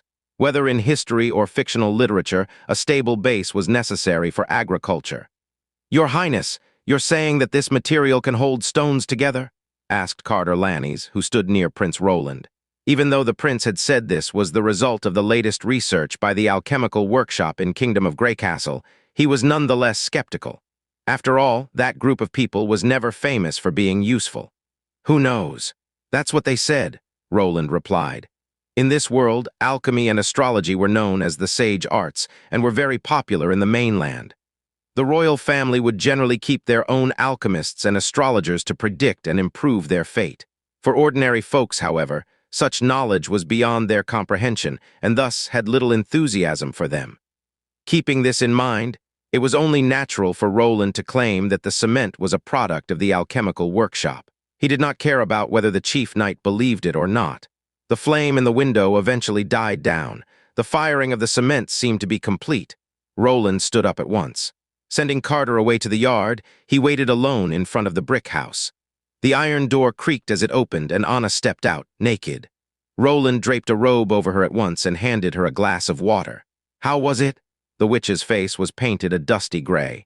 Even though wet cement would not produce much dust, it would still appear when the cement was burning. Since she could not wear a mask, it was uncomfortable for her to stay inside for tens of minutes. She coughed twice and nodded. The mud has turned gray. Roland was too impatient to wait for the temperature to be lowered. Wetting a towel, he wrapped it around his head and grabbed a shovel. He then went in through the back door. Hot air instantly engulfed him, and he found it difficult to breathe. The skin on his hands was burnt raw. Fortunately, shoveling the ashes took only a short moment. Otherwise, he might really experience thermal shock had he stayed any longer. "Is this what you want?" Anna asked, staring at the material. She had already put on her witch's robes. "Looks like it." Roland flattened the powder and tested the temperature with his fingers. "I wouldn't know for sure until we use it. What's the use of this thing? To build houses and bridges and to repair roads. There are too many uses for this thing.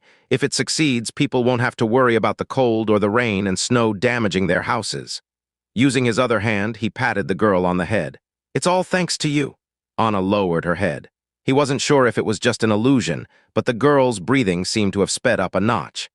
In theory, the fired material should be grinded with gypsum as to adjust its hardening time. But there was no need to think about so much right now. After a short break, Roland picked up 2 shovels and called for Carter, who was standing outside the courtyard. Roland told him to mix the gray ash proportionally with the river sand in a ratio of 3-to-1 to prepare cement mortar. The chief knight did not mind doing menial work. In his opinion, it was much better than fighting or chasing after the noble ladies for his highness in the kingdom of Greycastle. As there was no iron powder in the raw mixture, the resulting paste looked off-white. Roland piled the paste on a brick and placed another brick on top of it. It would usually take around 4 hours for the cement to become solid. As this was merely a trial run, he decided that it would be best to wait until tomorrow to test the mixture. The next morning, Roland hurried to the kiln room, bringing Carter and Anna with him. When he opened the door, he noticed that the cement appeared solid and the bricks seemed to have stuck together. The surface of the material seemed rugged and part of it was covered in white frost. Roland squatted down. It was natural for the alkalization process to result in some white frost. He pressed onto the hardened cement and his heart leaped. The cement was rock solid, completely different from the texture of the solid clay. Even when he pushed into the cement firmly, there was no mark on its surface. After getting the signal from Prince Roland, Carter first tried to lift the bricks. He then attempted to kick the bricks until they gave way. The cement dislodged from the ground, yet the bricks remained stuck firmly together. He ended up using the hilt of his sword to knock them apart, but he succeeded in only knocking off a small corner of the bricks. So this is the effect of the so-called cement. The purpose of the material dawned on Carter. It's simply incredible. It flowed like wax from a melting candle yesterday, but in just one night it had become as strong as a rock. With this, we can build the wall as fast as we want. As long as we have enough bricks, we could even build a wall around Border Town in less than 5 years. "What's the use of that?" Roland asked. "A tall wall would not be able to stop enemies from within. I'd rather turn the old wooden huts in Border Town into solid cement houses, so my subjects would no longer have to worry about losing their homes in natural disasters." The chief knight was stunned. He did not expect Prince Roland, who was known for his many aristocratic vices, would suggest such a thing. "You'll understand it in the future." Roland reaffirmed the path he was taking. For many people who traveled through time, technology was the gate leading to productivity. But here, the witches were their path to the future. Soon the cement production got on the right track in order to permit Anna a sufficient amount of rest. The kiln was only used 2 to 3 times a day. To obtain the most out of each calcining process, they had to get more raw materials. For this, Roland once again issued orders to recruit more workers until their current numbers were doubled. But he also knew that he could not rely on only Anna to do the firing. People who were working long-term in a dusty environment would eventually become sick. Furthermore, once future production scale increased, Anna alone would not be enough to satisfy the demand. The witches should not be used as consumables. Instead, they should serve as an engine to promote the development of civilization.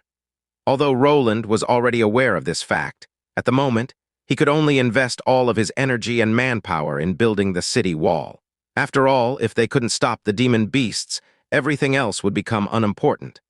Digging out the foundation for laying the city wall had already started in order to connect the northern slope with the Kishui River to increase the production speed. He personally took charge of the overall project. He dug out the first shovel of earth with his own hands in front of the shocked masses of surrounding onlookers. Roland thought after the problem with the cement was solved, building the city wall would be easy and relaxing. But he soon found out that his prior experience in engineering wasn't enough to understand a word from the project. How deep and wide did the foundation have to be? How to resolve the different heights of the sections? How to ensure that the more than 600 yards long wall would be built in a straight line? He had previously seen the construction of a road by a group of young men. They were looking at a scale on their measure instruments. It was called a theodolite and level, right? But both of those tools didn't exist here. As an unfortunate mechanical engineer, although Roland and the civil engineer next door were called the two engineering dogs, the content they were actually learning was poles apart. Of the mud artisans who he'd hired, no one had ever been involved in the construction of major projects. It could even be said that his own understanding was better than theirs. Therefore, building the wall started very slowly. It took an entire week to dig out barely half of the foundation they needed. Once a project got out of control, it would be difficult to say how the final product would look like. For example, this dug-out foundation, which was hard to dig, came out as shallow groove, rather than the foundation of the wall. It more suited to be called a drainage ditch. Despite Roland's descriptions, the width they dug out was more or less individualized. Thus, the width got clearly out of shape, becoming more and more narrow. While standing at a distance, the foundation practically resembled a curving and twisting snake. Even so, Roland was unwilling to stop the project. With little else than the digging on his mind, as long as it was not the time of the firing, which was Anna's job, he would stay at the northern slope for the rest of the day, adjusting the direction of the pit's extension with the naked eye, slowly moving forward. Simultaneously, he also doubled the reward for enlisting stone craftsmen. Fortunately, this predicament did not last long when Roland was preparing the sixth cement calcining. Barov, the assistant minister, reported that a stonemason responded to the recruitment. It was said he was a former member of the Mason Guild. The people who were waiting for an audience had been already taken to the outside of the hall. When he got this information, he nearly burst for joy. In his memories, the Grey Castle Mason Guild was a famous organization. Even the fourth prince had heard their name. But in the end, because of a construction error, they were ordered to disband. But how can we finish this without help from stonemasons? Take him in. Roland put on a calm expression and nodded. He originally wanted to tell Anna she should leave, but then he thought it wouldn't be a problem. Border Town had more than 2,000 people. Very few had seen the true face of the witch. Moreover, her look now in a bizarre new dress and her appearance before when she wholeheartedly courted death, when she was not her usual self, was worlds apart. He estimated that even if she was seen, she wouldn't be recognized. Karl van Bart felt restless when he was led into the courtyard by the knight. He intended to inform His Highness that this time of year was unsuitable to carry out a large-scale project. After acquiring His Highness' trust, he could slowly change the prince's view on witches. In the rumors, His Highness always acted wild. What should he do when it seemed he would get the contrary result of his advice? With his thoughts in a whirl as he bowed down, when he lifted up his head again, he suddenly stopped and stared blankly. The girl at the side of His Highness looked so familiar. He had felt that he was dreaming. Karl rubbed his eyes, then looked once again. He could not help but cry out, "Anna!" Roland's heart stopped for a beat. How was that possible? He just wanted to hire a craftsman, but who could know that the craftsman was also the witch's neighbor? He could tell that the other was absolutely familiar with Anna. If not, it would have been impossible to recognize her immediately. He looked at Carter. The chief knight got the hint. He immediately pulled the latch, blocking the only exit. "Venerable teacher." Anna's reaction let Roland's spirit circle for a while before he came back to complete consciousness. "What teacher?" "It's really you, Anna. Karl only felt his eye socket warming up, and then there was something flowing down. He knelt powerlessly on the ground, constantly repeating, I'm sorry, very good, too well." After Karl van Bart was able to calm his mood, he slowly stood up and then bent over once more to pay tribute to Roland again. "I'm very sorry, Your Highness, I forgot my manners. This, in the end, what is going on? Aren't you a mason?" "I used to be." When Karl had regained a calm mood, his speech became very fluent. His Highness had not killed Anna. The one who was hanged on the execution ground was Substitute. Being aware of this point, he already knew how to progress further, although it was unclear why the other party rescued a witch. But regardless, even if His Highness wanted to take her as his concubine, even that would be much better than being crucified. This showed that the prince wasn't afraid that the witches were the evil incarnation described in the rumors. He described his experiences of living in this border town since the time he fled out of Grey Castle, including that he had opened a college here and that he had found out that Nana Payan, one of his students, had also become a witch. Finally, he pleaded to His Royal Highness that he would also take Nana into his palace so that she would be safe from exposure. Anna, who stood at the side, had a caring expression on her face while listening to the plea for Nana, but from the beginning to the end, she never said a word. Yet another new witch. This truly was important and good news, but he seemed to remember the name Payan. When Roland quietly asked the assistant minister, he got to know that this was, in fact, a small aristocratic family of border town. "You can take her to see me. If she is a witch, I will make sure that she doesn't get hurt," Roland promised. "But I cannot take her away from the Payan family, especially when she had not suffered any threat from her material family. Also, me rescuing Anna is not what you think." He considered telling the truth would be better. "I need her help. The idea that they are the devil's force is absolutely nonsense. I believe that the power of the witch, regardless if it is good or evil, can be controlled. So Anna, Nana, or any other witch, as long as they do not break any other law, I won't condemn them to death. Next, we will turn to the town business. You participated in the construction of the Grey Castle city walls." The prince quickly changed the topic back to the construction matters. "Yes," Carl nodded, although His Highness the Fourth Prince did not resemble his prior knowledge of the prince. He did not expect that the prince would need a witch's assistance. However, his wish to protect Nana was accepted. That was enough. "Well, I'm going to build a wall from the Kishui River to the foot of the northern slope. The goal is to ward off the demon beast invasion. From now on, this project is your responsibility." "Your Highness, how tall and wide should the city wall that you're planning to build be?" "It should be at least 15 feet high, 6 feet wide, allowing 4 men to advance side by side." Roland had to nod inwardly. Professionals truly weren't the same. They would first ask about the technical parameters and then determine the construction program. "So it would require us to dig a trench 1 man deep to stabilize the upper part of the wall. In addition, for a 6-foot wide top of a 15-foot high wall, the width at the base needs to be at least doubled." Carl replied quickly. "Thus just digging the trench will consume a lot of manpower. Your Highness, if you give me 150 people, I should be able to dig this trench in the months prior to the demon's arrival." "A trench cannot stop the evil beasts," Roland answered noncommittally. "That's true, but if we build the upper section of the city wall with stone masonry, it would take 3 years. In order to only stop the evil beasts, you needn't build the wall so high. Approximately 12 feet high should be enough. The width can also be reduced by 1/3, resulting in a 6-foot wide foundation. With the simultaneous digging of the trenches and building of the wall, as well as an increase of the workers to 200 that way, I could finish it by January next year, before the arrival of the demons." Carl paused, then said, "Please forgive me, Your Highness, this really isn't a good time to start. In case the construction of the wall is not on time, even if the trenches were dug well, they will lose their original form after the soaking rain and snow throughout the winter. When you return, instead of finishing it, you would need to spend more time and manpower just to clean up the softening trench, excavating and deepening it 1 more time. Say, in case we only build the wall 12 feet high and 4 feet wide, how long would you need to dig the trenches?" "It should be finished within 1.5 months, Carl replied. "Then do it according to this plan, trenching and masoning at the same time, so that we succeed a month prior to the arrival of the demonic beasts."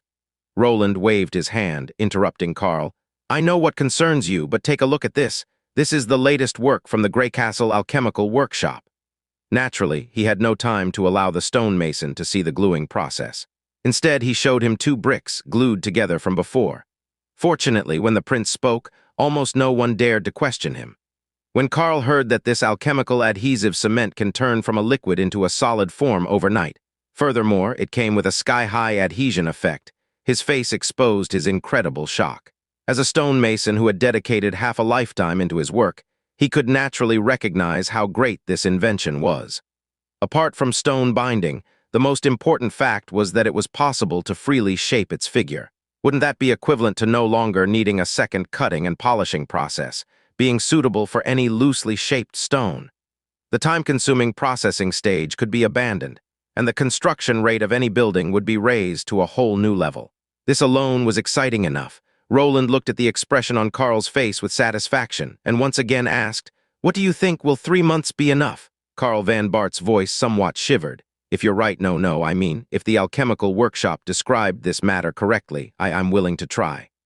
"Very good, I will let people summarize the detailed information of cement for you. If there are still other needs to discuss it, then feel free to talk with my assistant minister." Roland laughed. "Mr. Carl, from now on you'll be the chief of the employee's office." On the next day, Roland saw Nana in the afternoon.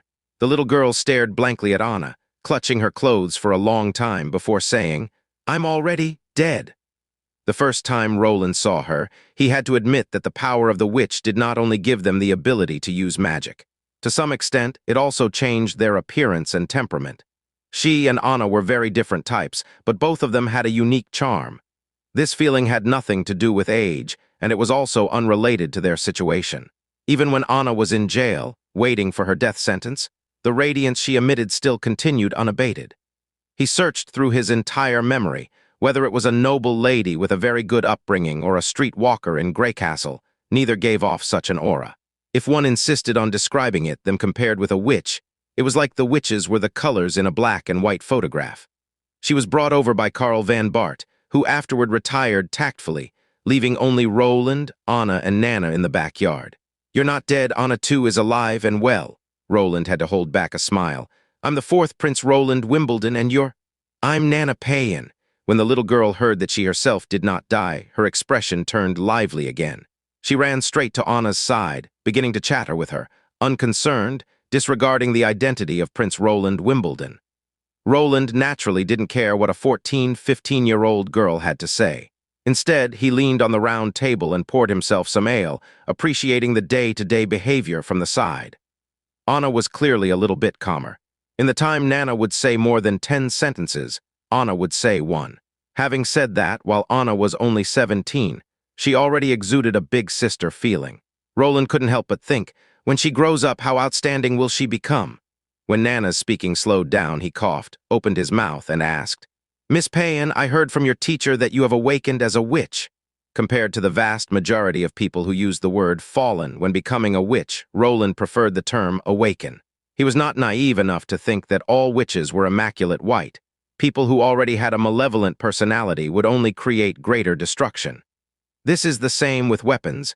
They could produce violence, but they could also be used to resist violence. The crucial point is the person who holds the weapon. Perhaps the church's propaganda of the massacres caused by witches was based on the facts, but using this as proof that the whole witch community was guilty was the greatest of injustices.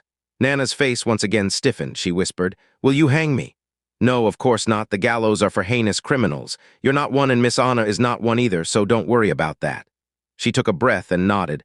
"I'm not sure. The teacher said witches were coerced by the devil and afterward got some evil powers. See, can I be possessed? Moreover, I have never seen the devil." "When did you find out that you yourself had become different?" "Roughly a week ago," Nana muttered. "I saw a bird with a broken leg and wanted to help it. And suddenly I felt something flowing out of my hands." "There were things flowing out?" Roland asked. "What happened then?" "Ah, it suddenly enclosed the bird like a sticky bubble of water." Nana's head tilted when recalling this. "Then the bird's leg was healed." "Does she have the power of healing?" Roland's heart began to race. He was very clear what this ability would mean. With the absence of antibiotics, there was no modern medicine there. People with a traumas or infection would likely encounter death in these ages. As such, rapid wound healing was almost the equivalent of saving many lives. This ability is very limited in promoting the progress of civilization as a whole, but it has amazing significance for an individual life. He immediately went to the door, looking for a knight to bring a living chicken. If it could be proved that what she said was true, he might be able to use this as a source to change the border town's view of the witches, ending the current situation of ruthless persecution. Transcend, after seeing the knight leave with his orders, Roland returned to the table. "If you can heal small animals, why would you still think that witches are evil?" "The teacher said that witches can do things ordinary people can't." Sometimes it does not look bad, but this is the devil's ruse in order to lure more people. The girl's voice lowered. I've never seen the devil, I swear. Of course you haven't. That is just one of the church's lies, and your teacher was deceived as well, Roland comforted. The church lies? Nana exclaimed. Why? Roland shook his head and did not explain. Even if he tried to explain, they would still not understand. When civilization had not yet developed to a certain extent, these sort of strange things would always happen. Even without personal gain, people would automatically attribute man-made, natural disasters or any unexplainable phenomenon to the invented culprit behind the scenes. Historically speaking, the blame always fell on the women. And in this world, if witches possessed powers of unknown origin, it was even easier to become the target of the church. The church could allow for the witches to be ordained as saints by saying they were the gifts of God, or the witches could be hunted, proclaiming they were the demon's advocates. However, once the former was chosen, monotheism would greatly lose its power, because the appearance of the witches had nothing to do with the church. If churches that believe in other deities also recognized the witches as saints, and everyone was the chosen one, which church's God was the true God. The prerequisite for the coexistence of polytheism was that the gods were real and could restrict each other. Since gods did not exist and were only hearsay icons, why should the other party share the world? So any faith would claim that they believed in the true God, and the infidels would have to be eliminated. So they could only choose the latter to spare no effort in destroying the witches. This was irrelevant to preference. It was all about gain. There was a living chicken in the castle's kitchen. It was still kicking and fluttering when the knight carried it by its wings. The next thing left Nana stunned. Roland pulled out the silver knife and stabbed the chicken once. The knight held it in place firmly, and he let Nana treat it before he tried a different method and continued. He did this repeatedly. When the chicken finally died, Roland had a better understanding of Nana's ability. She could restore the damaged parts, including splits, fractures, and bruises. But if the body part was completely missing, for example, after the chicken feet were cut off, she could not regenerate claws. But the broken claws could be connected if she used her ability to make the fracture intact. Finally, she could not reverse life and death. Once the chicken died, her treatment became useless. Throughout the whole treatment, Roland did not see the sticky water that she described. She simply put her hand on the chicken's wound, and then it was healed at a speed visible to the naked eye. After several experiments, Nana did not deplete much energy. At least she did not sweat profusely like Anna. Only Nana was dissatisfied, as she felt it was too much to treat the chicken like this, so she kept staring at Roland even after the experiments. Come on, stop staring and eat something. Roland had to resort to summon afternoon tea so as to divert her attention. This move had worked several times on Anna, so he assumed that many girls her age could not resist the temptation of delicious dessert. And truth be told, Nana did not fare any better than the one before her. After eating the pastries, Roland sent Nana away. Anna asked in confusion, "Why didn't you make her stay? She's like me, we're both witches, right?" She still has family members and they have not realized she is a witch. Anna whispered, "It's just a matter of time." "Yes, sooner or later," Roland sighed. "So anyway, the later the better. Do you miss your father?" She shook her head, and her eyes were like a calm lake with no ripples. It seemed that the betrayal by her father had left her completely disappointed. But even without any relatives, she still had friends. "Nana will come often. In fact, I intend to let her come every 2 days to train her ability." Hearing this, she blinked her eyes and nodded quickly. "Do you want to go back to Carl's college with her and learn from the other kids?" Anna did not answer, but he felt he heard her thoughts. "This situation won't last too long. As long as I'm here, you'll eventually live like ordinary people and not be hunted wherever you are or sent to the gallows." "This day will come, I promise," said Roland firmly. Since Carl Van Bate took over the project, Prince Roland immediately became idle. He stayed in the castle garden every afternoon, practicing with Anna or Nana. Now Anna's training no longer required additional clothing. Even if each finger was in flames, she could skillfully operate them without lighting up her witch hat by accident. Nana also put on a set of witch uniform. Although she was reluctant to practice, for the sake of afternoon tea, she still poutingly did so. Watching the two witches dangling in the yard, Roland's wicked humor was greatly satisfied. Occasionally, he would go to the foot of North Slope Mountain to check on the progress of the project. After more than 2 weeks of construction, about 100 meters of the city wall had been built. In the absence of the theodolite distance measurement, Carl asked the craftsman to use a piece of wood at the same time every day, according to the shadow of the sun, to determine the distance and flatness. At a distance of every 10 wood markers, a viewing tower was set up to play a role in stabilizing the city wall. Such large-scale employment naturally caught the attention of the town's nobility. However, other than getting some information from Barov, they made no further movement, as if the situation had nothing to do with them. Roland did not mind this. These people's family businesses were in Longsong's stronghold and would certainly not stay here to help him guard border town. He could even imagine the gang of people ridiculing his attempts in private. Not just the nobility, but businessmen were the same. In previous years in border town, once animal fur traders realized nothing could be purchased, they also returned to stronghold. They naturally vented their discontent about returning empty-handed on the ruler Roland.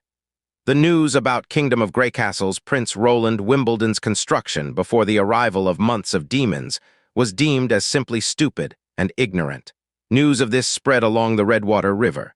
At this point, no one thought he could protect the town, and in fact, most people simply did not consider this a remote possibility. After all, Prince Roland did not give the impression of being a courageous fighter. Whatever he was contemplating, he would eventually have to obediently retreat to stronghold. And just like this, amidst discussion by the masses, Roland ushered in the first winter. The flames in the fireplace were in full bloom, dispersing the chill which penetrated through the doors and windows. Above the huge fireplace hung the skull of a deer with long horns. In the glow of the fire, the shadows' reflections of the horns on the back wall appeared to be huge claws and teeth companions of skull. Opposite of Roland stood a long, deep-red wooden table laden with parchments and books. Most of the documents only needed his signature to execute the order. Usually, Roland would only be here to handle official work, but since he had transformed the castle room into a 3-room office, he had grown to love working here. Through the windows at the end of the floor, he could see the town spreading out beneath his gaze, and in the horizon were the endless mountains. The mountains were almost impassable. They separated the Kingdom of Greycastle and the wild lands in two. The northern mountain slope was just a branching pass of the mountain range. At the foot of the window, he could see the wood-fenced garden, which Anna used to train. In order to provide a convenient place for afternoon tea, the brick pool was already transformed into a long table. If the weather was good, he could go down and lie underneath the sun, or maybe even take a nap on top of the custom-made rocking chair. Although it was small, it was nice to have your own personal garden as well. In his former life, if you wanted to sit on the stone steps of a real castle, it would be almost impossible. Just to look around, you had to spend money to buy a ticket. But now he not only had his own castle, but a whole town as well. Your Highness, recently we spent a considerable amount of money from your treasury to recruit tradesmen and handymen. If this continues, I'm afraid our treasury won't last until next year's spring. Barov handed the parchment with the recent reports of the financial situation to Roland. Originally, Border Town had a very simple chart of income and expenditure. Their line of income came from ore mining and trade with precious stones. This line of income was in the hands of the Longsong stronghold. The output of the North Slope mine was directly exchanged for wheat or bread, without any taxes, and the exchange of resources was presided over by the stronghold. Described in simpler terms, the North Slope mine was a joint stock item of the Longsong stronghold nobility. Those nobles stationed in the border town could be seen as the custodians of the shareholders. Their fiefs were mostly in the east of the stronghold. They came here only for a limited time, and there would be different people each year. In fact, border town had less than 30 years of history. Compared with the nearly 200 years of Longsong stronghold, it was simply a newborn baby. Duke Ryan had only intended to establish an outpost here to get an early warning in case an evil beast invasion began. He had never expected that the pioneers who discovered a mine rich with mineral resources in the northern mountain slope would just settle there, practically making a small municipality, named Border Town. In order to prevent stealing, the Duke did not accept manpower sent by the other nobles. Instead, he employed the local residents. Even criminals became miners, and food was prorated based on the output of ore each home provided. The stronghold would just provide some food and commissioned employers throughout the year. The stronghold only paid a fixed amount of money. It wasn't based on the mining output. Of the 2,000 inhabitants of Border Town, more than half of them were in the mining services. Another line was the town's other industries, the blacksmith shop, tavern, textile shop, and so on. From them, Border Town usually received a modest amount of revenue throughout the year, but it was quite difficult to have money left over by the end of it. The appointed lord didn't govern Border Town seriously, since Roland was sent there from Greycastle. Instead, he had decided to stay in the stronghold without returning to Border Town. As a result, when Roland wanted to hire someone to repair the walls, he could only pay them from his own pocket. If it was the fourth prince from before, he would have certainly never done it. But the current Roland, as long as he gained a firm foothold in this border town, even if he had to spend all his property, it would still be worth it. Anyway, after the ore trade would no longer be settled with food, the town's income would still be no more than a drizzle. The only question was if Longsong's stronghold was willing to give up their monopoly of trade with Border Town. This would be similar to entering a tiger's den to seize food. But the inventory data provided by Barov indicated that the mining efficiency was low, and the transportation of ore was inefficient and inconvenient. In fact, the value of the annual output of ore mining was more than 1,000 gold royals. But for the entire stronghold, that was only a drop of water in the bucket. The only ones benefiting from this were the partners of the investing aristocracy. In consideration of the long-term development of Border Town, this line of income must be recovered. Roland's mind was clear on the fact that even if these people could fully recover their investment from the last 10 years and longer, they would still not easily let it go. While mosquitoes were small, they were still meat. Besides, this was a seedling that could be useful to make money by reprehensible means. Previously, he was willing to give the investors certain benefits and compensation such as purchasing for half the price and such. However, the case of selling a full ship of ore for only half a ship of cereal, this kind of incident was not allowed to happen again. While Roland was focused on pondering over the list of items, Barov was attentively watching him. In these 3 months, or to be more exact, in the most recent month, some inexplicable changes had occurred to the fourth prince. Perhaps outsiders were still uncertain, but he was by the prince's side every day, so this kind of change could at most keep him for a short time in the dark. During his time in Greycastle, fourth Prince Roland Wimbledon was only known for his bad reputation. He would insist on his own way, behave unscrupulously, without any aristocratic demeanor, things like that. In short, no big mistakes were made, only unceasing small ones. Compared to his two brothers, his position differed greatly. When His Majesty sent him to Border Town, he was filled with disappointment. If His Majesty hadn't promised him the position of an official finance minister after the fight for the throne, he would have quit and walked away long ago. Early on, in his first 2 months in Border Town, the fourth prince always showed an extremely childish behavior. He managed to offend the local nobility over and over again. Fortunately, the town itself was of a very small scale, so even if all administrative positions were vacated, and he had to fill those positions with a dozen civilians, they would still be able to go on.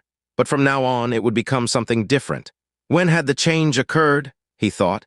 It was after he saved the witch that the changes appeared. Barov didn't doubt that the devil had the power to enter a body, or that the prince could be manipulated by a hidden witch. But this was extremely unlikely. If the devil and witches had the capability to control someone, why would they choose the fourth prince? Wouldn't it be better to directly control His Majesty or the Pope? Another point which dispelled his doubts was that he had witnessed the prince holding the God punishment lock. This was the church's trump card to handle the witches. The power of any demon would collapse in front of the God punishment lock, but Roland could hold it directly. In other words, in the case that he wasn't the fourth prince, when even God had no power about him, it was needless to fear the Devil King, so was it necessary to expose him? To preserve one's own life was most important. The prince's style still continued in his own way, behaving unscrupulously, yet the feeling Barov got was that both styles were not at all the same.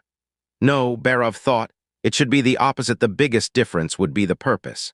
He was aware of what Roland was planning to do. In order to achieve the goal, he had to employ some methods which were difficult to understand for ordinary people, like the time when he tried to persuade him to save the witch. Perhaps the planning was not very wise, but the prince really had planned in advance and believed in the results firmly without any doubt. This ability was the one that caused anyone to feel most puzzled. The title of king might be possible for any of Roland's brothers and sisters, but certainly not for the fourth prince himself. This thing was very clear, because how could he develop such a small place like Border Town? Even the gods couldn't do it. In the end, Roland came up with a crazy plan, the crazy plan to set up a defensive line outside of Border Town, so that they can develop better than the city of Golden Harvest. Was he really thoroughly convinced that this project would be successful? If he was merely a madman, it would be bad enough.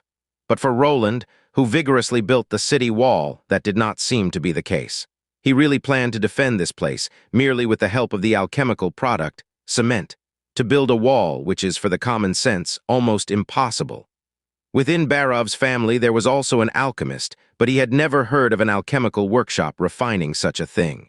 The solution for the construction of the wall was based on something no one had seen before. In the end, was he only confident in himself? Or was it just his reckless behavior? To what extent did Roland's plan go, and in the end, how much do I know of Roland's scheme? Barov found himself interested in the approaching days. This is such a rotten place. When Stronghold emissary Petrov stepped out of his cabin, the smell of decayed wood hit him in the face. The surrounding air was damp and oppressive, causing people to feel entirely uncomfortable. He lifted his head up and inhaled through the nose.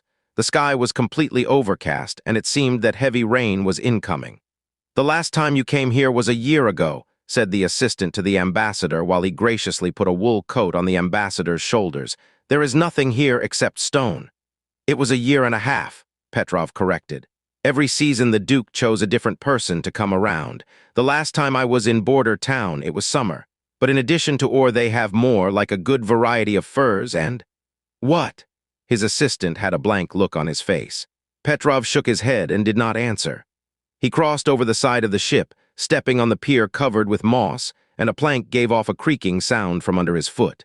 The wood would probably continue to support the dock for a few years, but then it would break down, he thought. Border Town not only had stone and fur, but even land. But speaking about this hadn't any meaning. The assistant was only an unknown city hall officer. He was unable to see this point. Between Longsong Stronghold and Border Town was a large area of wild land, which still needed to be cleared for cultivation. On one side was the impassable mountain range, while on the other side was the Kishui River, long and narrow like a corridor.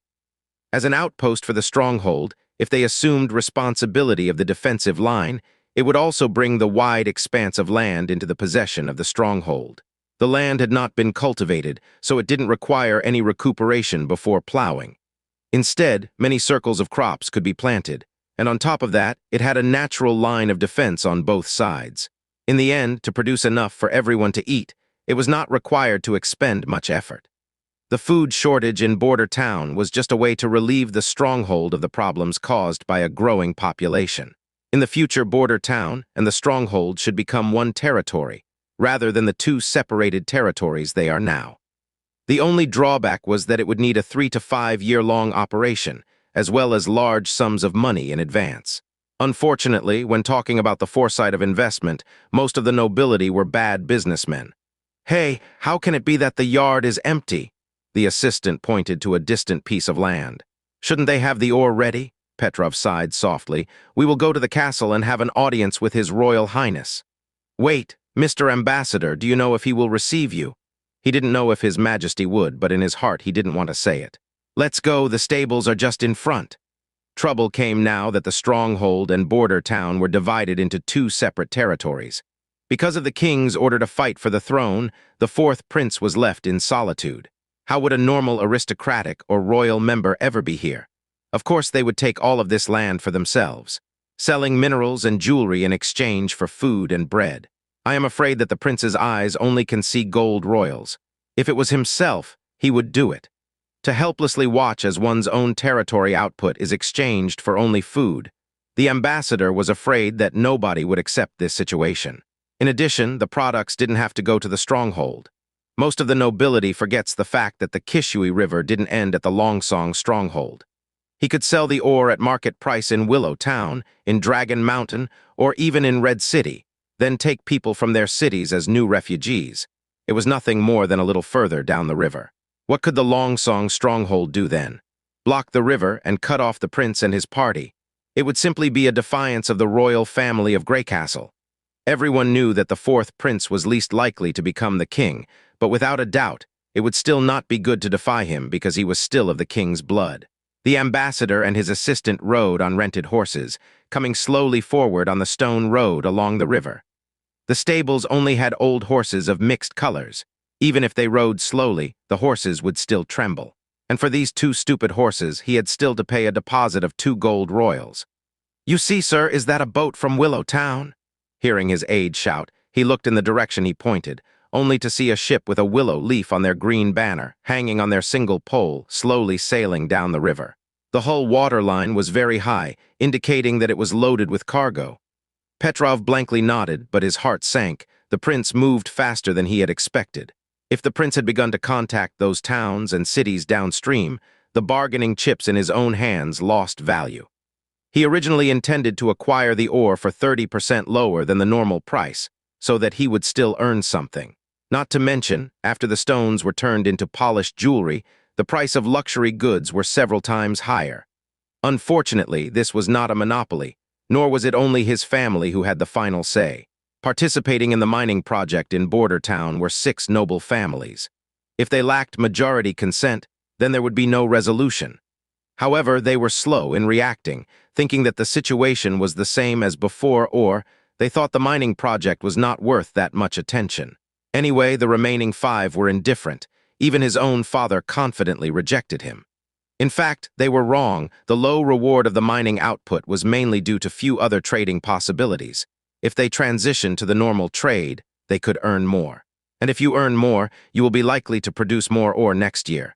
Could they achieve the monopoly scheme they thought out before? In all likelihood, no, it certainly couldn't be realized. Petrov thought, since he could see the empty yard, the prince did not intend to let these minerals be exchanged for poor-quality wheat. He had to contact the other buyers. If they still wanted to hold this line of business, a 30% discount was his best bargaining chip. Since the distance between Willow Town and Border Town was further, this would end in an increase of the transportation costs.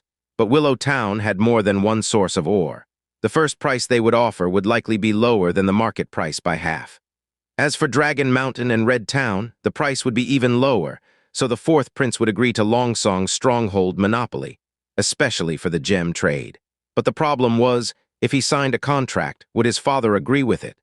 The other 5 families believed that it would be a simple matter to let Border Town surrender, should he dismiss the interests of the family to get the contract.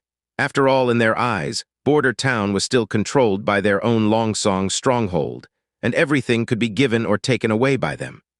They slowly crossed the town, heading toward the castle located in the southeast corner. It was not Petrov's first time here, but this time the owner had changed. When the guards saw the ambassador, they immediately went in and informed the lord. Fourth Prince Roland Wimbledon quickly summoned Petrov, and when the 2 were guided into the hall, the prince was already sitting at the main seat waiting. "Mr. Ambassador, please sit down." Roland clapped his hands and let the maid bring hearty meals. Grilled whole chicken, a wild boar leg with mushroom stew, butter bread, and a large bowl of vegetable soup. Obviously, in this borderland, the royal children hadn't the slightest impairment of personal enjoyment. Petrov naturally didn't hesitate. He traveled by ship from Longsong's stronghold to Border Town, and even with favorable wind it took 2 days. If it was a multi-masted cargo ship, it would have been even slower, maybe 3 to 5 days. There was no kitchen on board, so it usually came with eating dried meat strips or wheat bread. Seeing the billowing hot dishes, he felt saliva surging in his throat. But thanks to years of training in aristocratic culture, he could maintain perfect dining etiquette.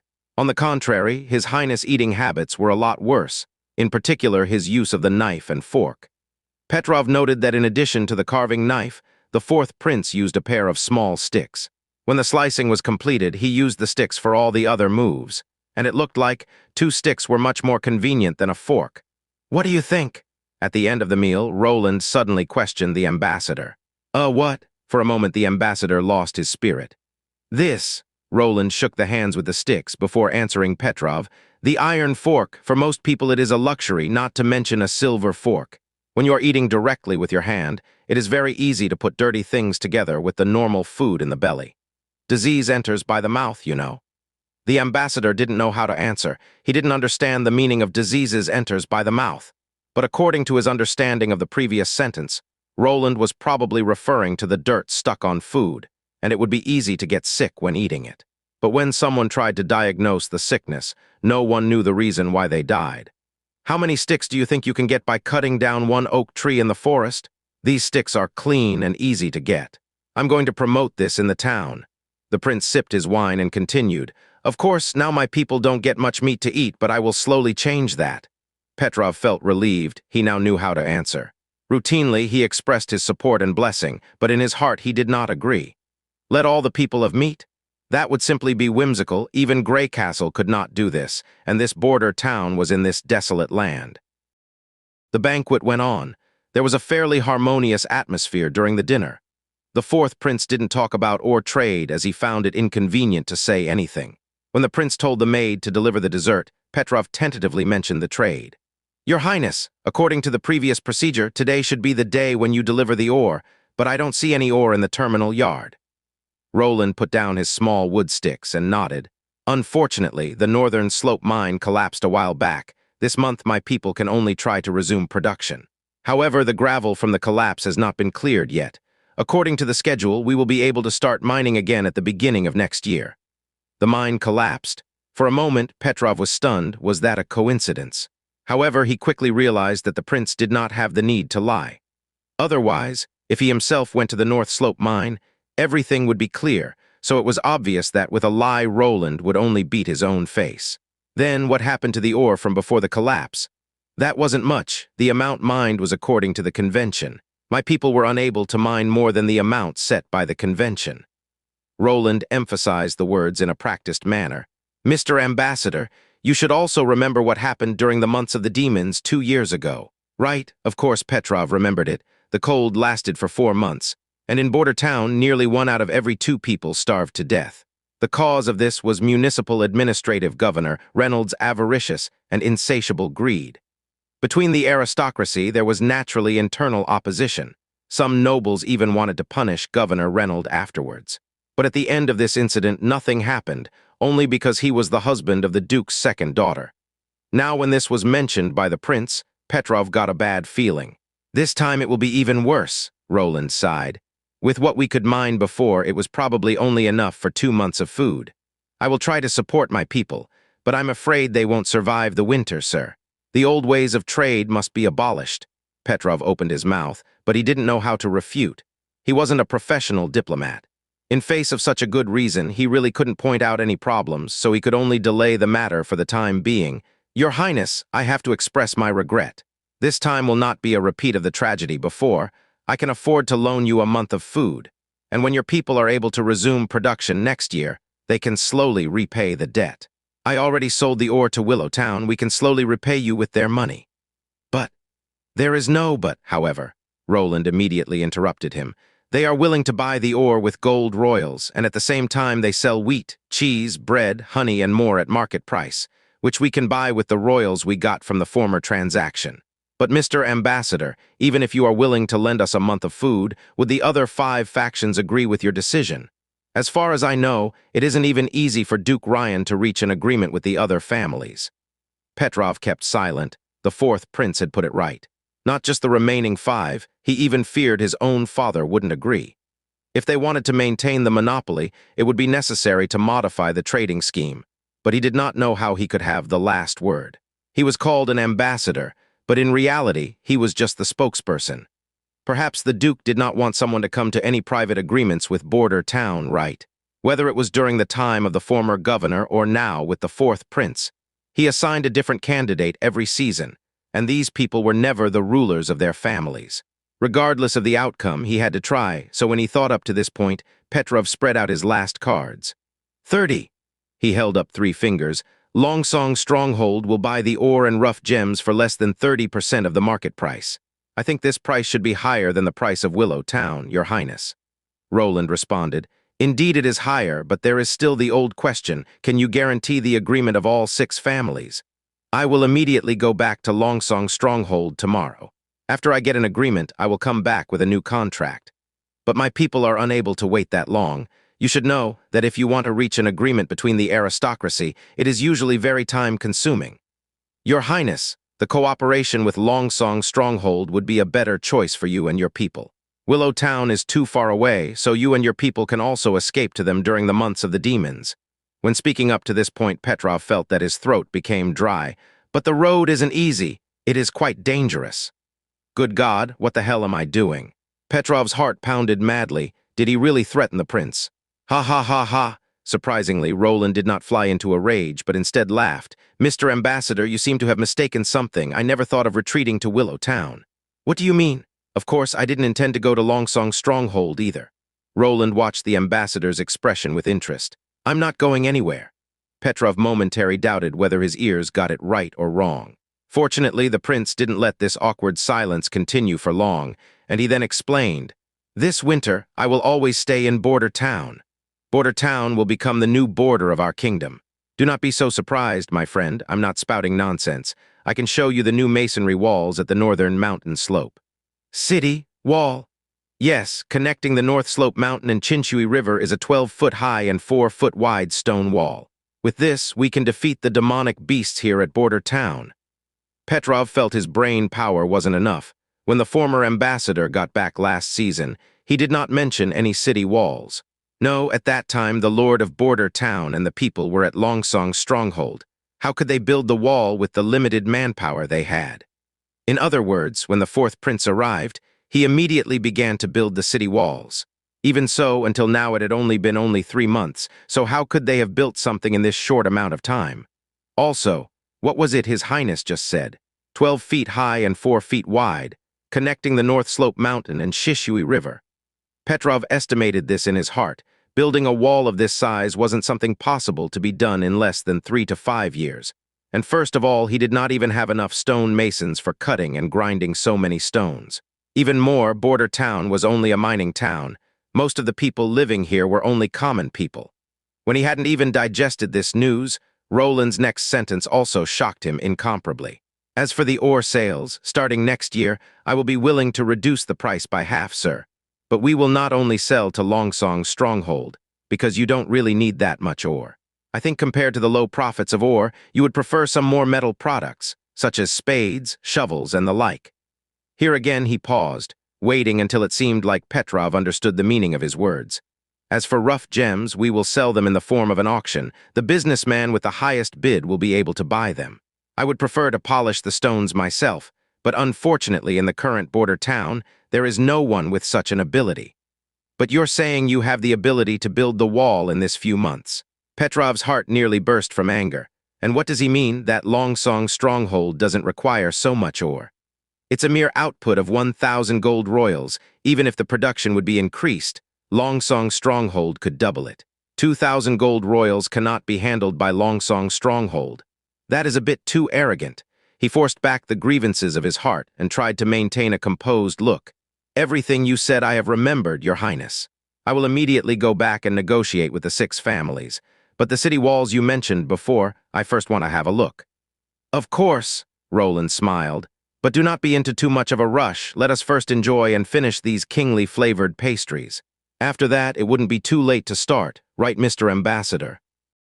After entering winter, the first rain finally fell. The rain had already lasted for 2 days without stopping. Roland leaned over his desk and looked out of the window. The rain was blown upwards by the wind, hitting against the glass again and again, creating bursts of ripples. Under the refraction of the ripples, the image of the small town became distorted. The houses and the streets were bent in deformation, without any regular form.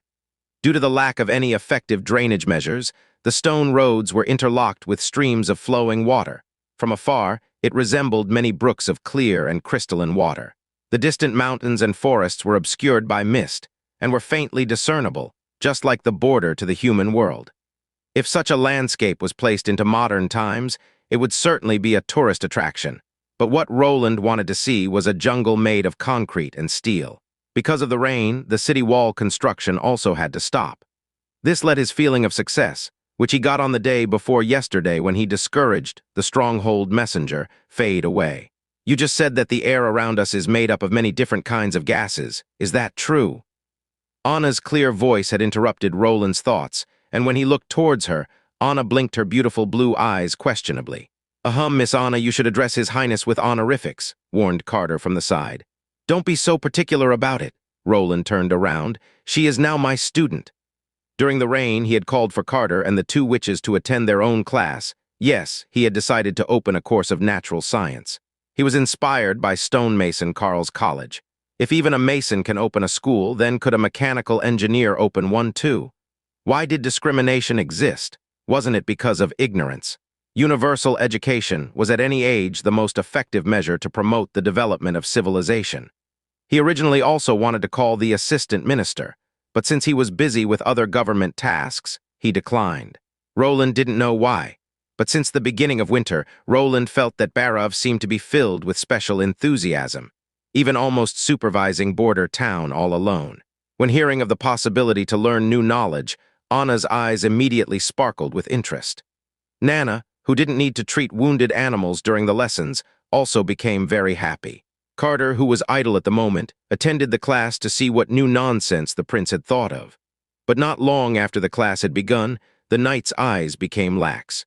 Nana's look also became distant, staring only at the two words natural science in a daze. Although it seemed that Anna could not completely understand it, she still tried hard to remember everything. Roland had to pause his lecture for a moment to let the three people digest his teaching. Hearing Anna's question, he smiled and nodded. "Of course, even though they look alike." "Your Highness, I do not understand, since every gas looks the same, how can you know that there are different gases?" Carter expressed his doubts. "I can even prove it to you." Roland knew that even with these easy-to-understand words, most of the people would be confused by the theories. He decided to use a simple experiment to arouse everyone's interest. A candle, a glass, a basin, a bowl of lime water. These were the things he had prepared in advance. Although at this time they had only pale brown glass, far less transparent than the glass of his former time, it was still transparent enough to be used. After all, this simple test didn't need someone to observe the changing process. Roland had done this test before once. The test results showed that although there was magic in this world, the rules of nature were still the same as on Earth. He asked Anna to light the candles, and then he put it in the basin. When something is burning, it needs to consume gas. This gas is also closely linked with every living organism. If we stop breathing, we will be like this candle. Watch. Roland put the glass on the candle, and after the flame shook 2 times, it soon went out. "It exhausts the air, sir. This is not surprising." The chief knight spoke in a disapproving way. "Of course we will die without air. For example, if we fall into water." Nana also nodded. "So do you think that there in the glass is nothing at all?" Roland asked. Then he poured the lime water into the basin. The lime water soon flooded into the glass, but it finally stopped when only half was filled. This experiment was so classic that most elementary school teachers liked to use it as an experiment to increase the interest of the children in natural science. Roland could still remember the shock he felt when his own teacher had demonstrated it. From then on, he embarked on the road of science and engineering, with no way to return. He gently lifted a corner of the glass, and after a few moments bubbles of air could be seen rising out of the lime water.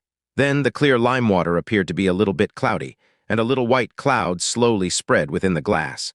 If there was nothing in the glass, we wouldn't have seen the changes in the lime water and the air bubbles. This shows that the air contains at least 2 different kinds of gases. In fact, burning a candle consumes only a part of the air, while the other part is unable to burn. Though it is colorless and odorless like the former gas, its nature is the complete opposite. Well, that seems to be the case. Carter thought for a long time to figure out the relationship between the two. But to know this, what is the use of it?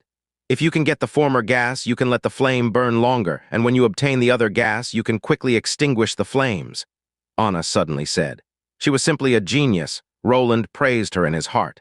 Even though there was a small fallacy, when hearing of the different properties of the gases, she could immediately think of several uses. This idea was definitely genius level. Roland knew that she did not receive any modern education, but even without it, she could quickly think of this point, showing her extraordinary logic ability. At least she was far better than this chief knight. Right, it is possible to say that since humans learned to use fire, they were separated from the animals, even though obtaining fire was just a coincidence. Perhaps the lightning hit the trees and lit them. Perhaps a rock hit another rock and released a spark. But if no one had noticed it, no one could have tried using it. We would still be the same as the animals. Roland guided them patiently and systematically in the direction he wanted. The goal of this experiment was to show you that curiosity and thinking were the driving forces of human progress. There are many of similar potential forces in nature, only waiting for us to discover and use them. After his speech, Carter still had a doubtful look. Nana was one of those types where it was unknown if they were asleep or awake, and she only looked at Roland with open, unfocused eyes. Only Anna bowed her head, as if she was thinking about something. Well, Roland sighed indeed, teaching too far ahead of the ideas that they understand will not bring enlightenment. It will only make people feel perplexed. The height of their knowledge determined that they couldn't understand the powerful force of nature unless it was physically in front of them. Then they would understand how amazing the nature of the hidden forces in the world were. At this moment, the kettle hanging from the mantel gave off a clanging sound. It was the sound of a steam pinging against the lid. "Ah, the water is boiling." Carter walked over to remove the kettle with a fork, and soon the sound stopped. He took a piece of cloth and wrapped it around the handle, then filled everyone's cups with water. For example, when Roland reached out with his hand to hold the cup, he could feel the temperature of the cup wall. From the first day of using fire, the principle of boiling water was known. Boiling water.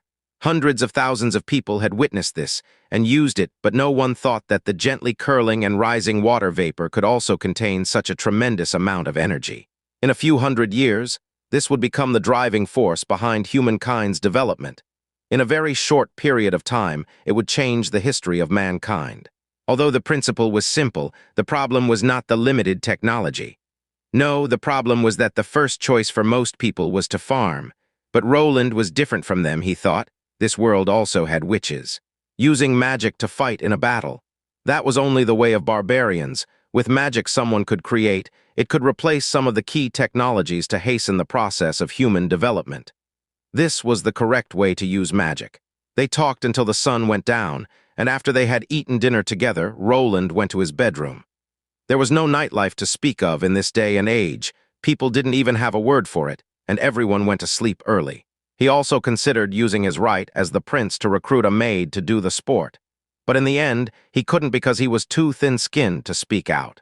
Just as he had lit the candle in his room, he could hear behind himself the sound of applause. Then someone spoke to Roland. It was a spectacular lecture. I did not expect that His Royal Highness the Fourth Prince was actually a learned man. It was the voice of an unknown woman. Instantly, Roland could feel cold sweat. Only God knew how a stranger could get into his room without his knowledge. If not an assassin, what could she be? He immediately ran towards the door. Even before he had the time to put his hand on the doorknob, he could feel a cold wind blow near his ear. He discovered that a silver dagger was firmly inserted into the door. The distance from the dagger to his cheek was only 1 finger wide. TN. If you want to see the experiment, here is a more technical video, and here is a school experiment. Please don't be impulsive, Your Highness. I don't mean to hurt you, I just came here to talk with you. Heck, was this a way to tell people you want to talk with them? Roland swallowed his fear and slowly turned around. Under the threat of a dagger, he could only give way to the pressure and do what the other side wanted. In the light of the dim candlelight, Roland could see the other. She was sitting on his bed, her body hidden under a robe and her head covered with a hood, so he could not see her real appearance. Her shadow, which was thrown by the candlelight, occupied more than half of the wall behind her. "Who are you?" "I do not have a name, but my sisters call me Nightingale." She stood up and straightened out her robe. Then she squatted down on one knee and unexpectedly gave a standard noble bow. "First of all, I'm here to express my gratitude to you, Roland Wimbledon, Your Highness." "Show your gratitude." Roland noticed that some lines of her gown, due to the firelight, gave off a unique flash. They formed a pattern of 3 parallel triangles with an eye in the middle triangle. It seemed he had already seen it. The pattern on top of the coin, it is the eye of the Holy Mountain, which is the insignia of the Witch Cooperation Association. In his mind, Barov's words appeared once again. "You're a witch. Ha ha ha." She issued a series of light laughter. "Your Highness is really knowledgeable." Hearing the other side reveal their identity, Roland breathed a sigh of relief. She was not an assassin sent by his brothers and sisters. "Why has a witch like you come to this remote town in the northern mountain area? I do not know where you heard the news from, but your ability to arrive is too slow. If I really wanted to hang her, she would have been dead long ago." "I know. And if you had really done it, I would never talk with you." Nightingale sat back on his bed. The Witch Cooperation Association does not like to intervene in world affairs, especially with things related to the kingship. Honestly, for a witch to kill a prince, it would not be such hard work, but I want to honor the Witch Cooperation Association. However, if you leave a bad second impression, I can still kill you. This was a hanging threat. Roland tried to ease the mood. The witch, she is alive and well. I know that, and in addition to her, there is another little girl. She nodded. I came to this place a week ago, but I did not show myself to you. But I have seen everything you have done. Although I do not quite understand why you are not showing the usual malice against witches. No matter what, on behalf of the Witch Cooperation Association, I have to thank you. Since a week ago, Roland rubbed his forehead, but also everything he had done was seen by her. This implied that she was always following him, but he and his guards were completely unaware of her. Well, stop saying that you wanted to talk with me wasn't only for saying thank you, right? Are you already tired of talking with me? Asked Nightingale while taking off her hood. See, I do not look that awful. I will not scare you away, your highness. She was far more than not that awful. You could simply only call her beautiful. As her hood fell, her golden hair instantly cascaded down like a waterfall. The candlelight reflected by her hair made him feel dizzy.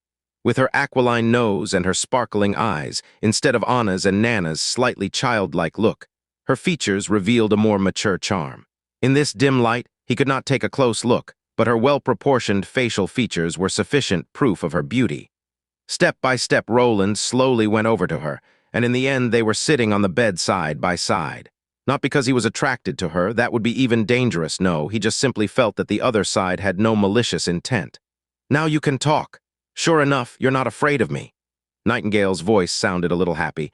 You and I have already seen those people who react differently. They hate us because they are afraid of us. I can see the fear in their eyes, but in you, she couldn't help herself. She had to reach out and gently stroke his cheek. Roland, I only see curiosity. Roland embarrassedly coughed twice and then moved his head away from her hand. Hey, don't change the atmosphere so much. Just a moment ago you were still an assassin. How can you so suddenly completely change your style? Fortunately, the other quickly restrained her emotions. I came here to tell you that I want to take Anna and Nana with me. No, Roland became frightened and impulsively responded. Then he was worried that if he refused her altogether, she would be annoyed, so he added, They have a very good life here. No one can hurt them. Besides, where do you want to take them? There is no other place safer than here. I will take them to the Witch Cooperation Association. After all, their home is there. Despite Roland's denial, Nightingale didn't get angry. Instead, she still continued to talk with him in a calm tone. The other members of the Witch Cooperation Association are their companions, and there will be no discrimination or persecution, and they no longer need to disguise themselves. You and the Witch Cooperation Association don't have a fixed home. A month ago, my guards discovered your hiding camp in the forest. They found footprints leading to the north, but in the north, there are only the endless mountains. You're right, the Witch Cooperation Association is hiding somewhere in the mountains. For us witches, it is absolutely safe there. Like a wild man living in the mountains during the winter, in the end, where would you be safe? Do you have clean water? Do you have enough food? Is there a warm shelter? And the months of the demons is coming. The entire Northwest will become a dangerous place. In the end, what? Here Roland suddenly paused. What was it again? What had Barov said?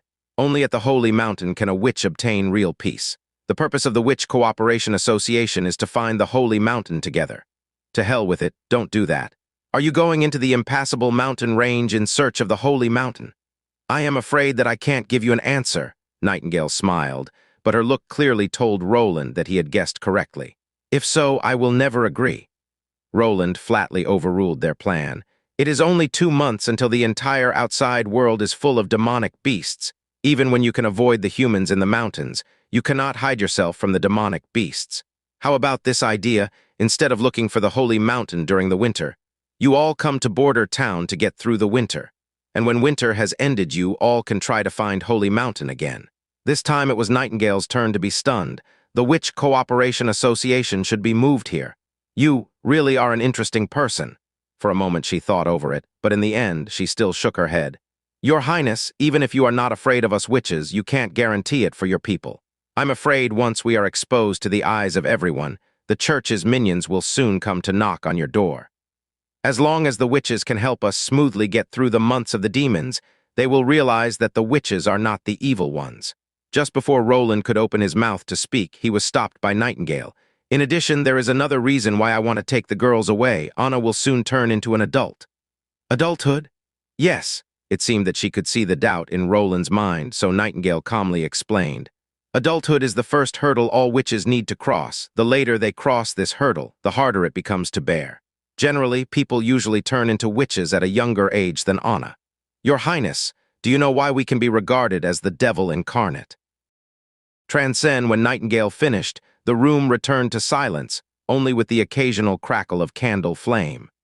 Roland had a serious look on his face, for he finally understood what the witches were. Most of the witches' awakenings occurred during the months of demons, and it was on that day that the gates of hell were opened. Generally, the time when witches reached adulthood was a dividing line. If a girl had not yet awakened by her 18th birthday, then it was unlikely she would become a witch. However, the one who awoke before her 18th birthday would suffer the demonic torture on her awakening day every year thenceforth. It seemed that the pain was hard to understand by normal people. As Nightingale spoke about this part, her voice trembled. According to her personal experience, it was like something was trying to escape from you. Each blood vessel and tendon was in distending pain. In the end, blood would seep through your skin and eyeballs would protrude out. If you could survive, the body would slowly recover after 4 or 5 days of rest, or you would die in this torture miserably.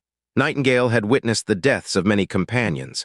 Their body lost the energy to support the power and turned into a mass of bulging meatball. Blood mixed with viscera burst out of the body's holes, and then the air turned into black mist. Spray after spray would continue until nothing was left but sections of scarred flesh.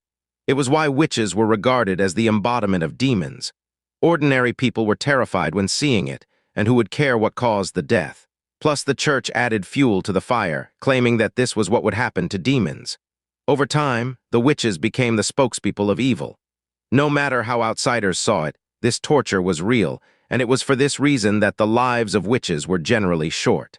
As time went on, it got more and more difficult, and as such, many of the witches chose to end their own life. The demonic torture when a witch hit adulthood at the age of 18 was the most difficult hurdle to pass. In fact, prior to this point, the magic within them was incomplete. It was only after reaching adulthood that their power was stabilized. After the magic had stabilized, it would also see an increase, and new branches of the abilities could even be created. Unfortunately, the process of stabilization was extremely painful. The torture of the magical power was so strong that the ordinary adult could not take it, and many witches would die on that day. Hearing that, Roland was silent for a long time before he whispered. According to the ancient books, the witches have to find Holy Mountain where they will receive eternal peace and save them from demonic torture. Is that true? No one knows. Holy Mountain only appeared in the legend. However, if we bring them to the Witches' Cooperation Association camp, they'll have a better chance to survive.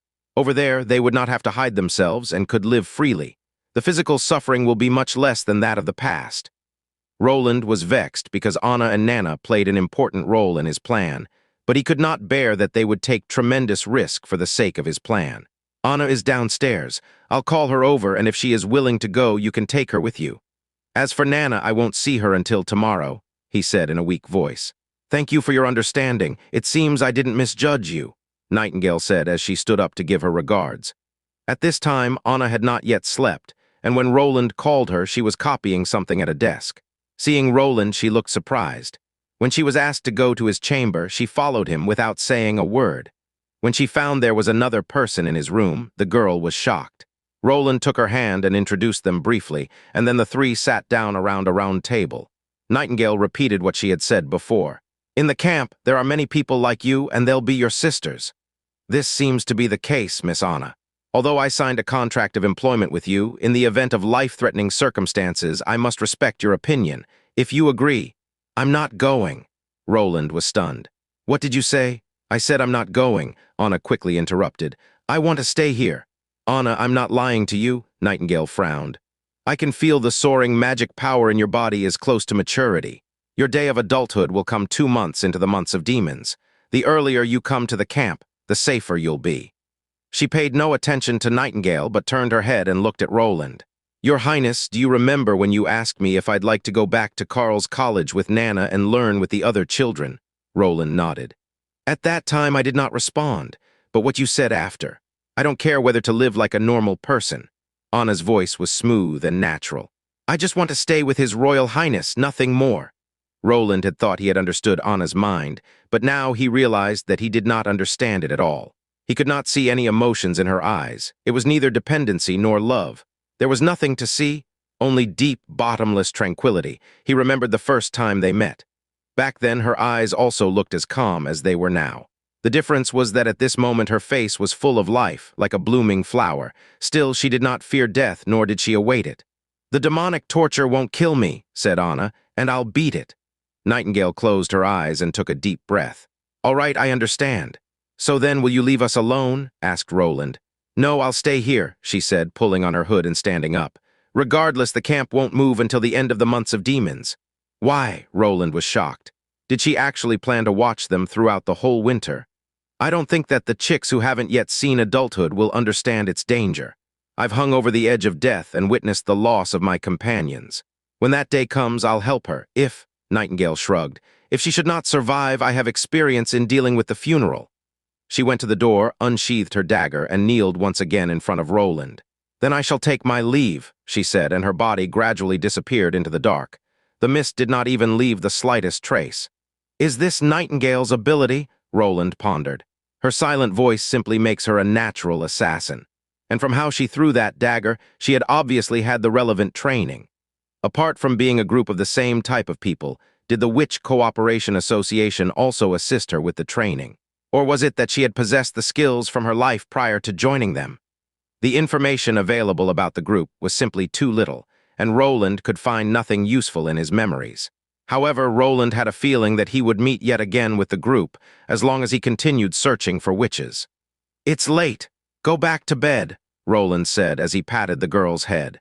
To his surprise, Anna pushed away his hand and left without saying a word. As she shut the door, the lights were cut off behind her and she was left wrapped in shadow. She gently leaned against the door, and the calmness left her as her eyes filled with tears. She raised her head with her arms in front of her face and whispered with a voice that no one could hear. Fool. The next day the rain finally stopped, and Border Town became lively once again.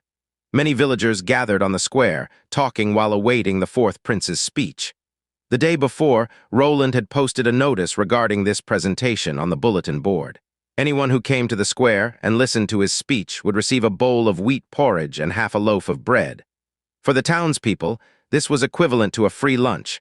Thus there were much more people here to watch than the time when the witch was hanged. When it was close to noon, Roland ascended onto a previously prepared stage. Faced with the dense mass of people before him, he would be lying if he said he wasn't nervous. Most of the time in his former life, he only dealt with computer monitors. Even if he attended a meeting, he was always sitting in the audience to applaud. So facing such a kind of battle was a first. But he had to step on stage. If he wanted most of the people to stay in Border Town, they would need a greater defense, and without motivation they would all leave. Roland waved with his arm, and everyone quieted down. He had practiced this scene many times, but when he stepped on the stage, his mouth was still a little dry. People of my territory, good afternoon. I'm the fourth Prince of Greycastle, Roland Wimbledon. At this moment we gather together, because there is an important message I have to tell you. 4 days ago the ambassador of Longsong Stronghold arrived. His mission was to receive the mined ore. We all know that a month ago, we suffered from a disastrous accident, the collapse of the mine in the northern mountain slope. Even today, the mining area isn't fully restored, so we can't produce as much as we used to. The result of the accident was that we only output the equivalent of 2 months in the last quarter. I explained the situation to the messenger, since I hoped he would loan us 3 months' worth of food, and we would pay the missing ore at the end of winter, but he refused. There was no room for negotiation. He refused to set aside any more food, just like they did 2 years ago. The crowd burst in alarm. Clearly everyone's suffering from 2 years ago was still remembered. This time it will be even worse.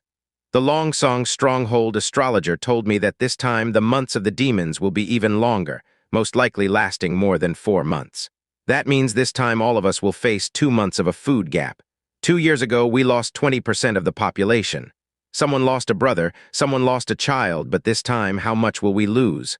No. Your Highness, you have to save us. Someone shouted from underneath. Then more people shouted, Your Highness, I beg you to help us. It seemed that planting some people in the crowd who would speak in his interest was the right choice. Roland raised his hand again, suppressing the voices of the people.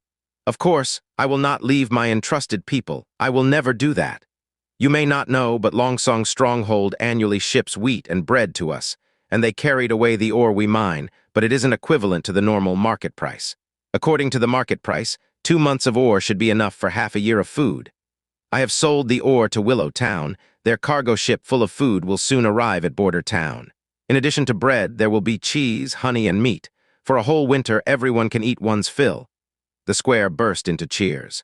However, this is equivalent to breaking off relations with Longsong's stronghold, so they will not accept any person during the winter. As a result, this winter, we will all have to stay in Border Town. Most people have been at the west border of our town. There we are currently establishing a strong wall. I know many people are anxious of the invasion from the demonic beasts, but we can block them. I want to tell you that the demonic beasts are not much more powerful than normal forest beasts. Although they have rough skin and thick meat, they cannot climb walls and they also cannot eat stones. They have a thick skin, but they are just a group of easy-to-aim-at targets. Tell me, my beloved people, are you willing to hide in Longsong's stronghold, living in shacks and starving to a useless death? Or under my leadership will you protect your loved ones and children, guarding Border Town until the last minute? I promise, everyone who stays until the end of the months of the demons and protects the other townspeople on the city wall will get a reward of 25 silver royals. If someone sacrifices himself while defending the town, his family will receive a compensation of 5 gold royals.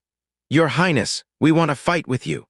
Under the guidance of his own people placed in the crowd, more and more people swore to wage war.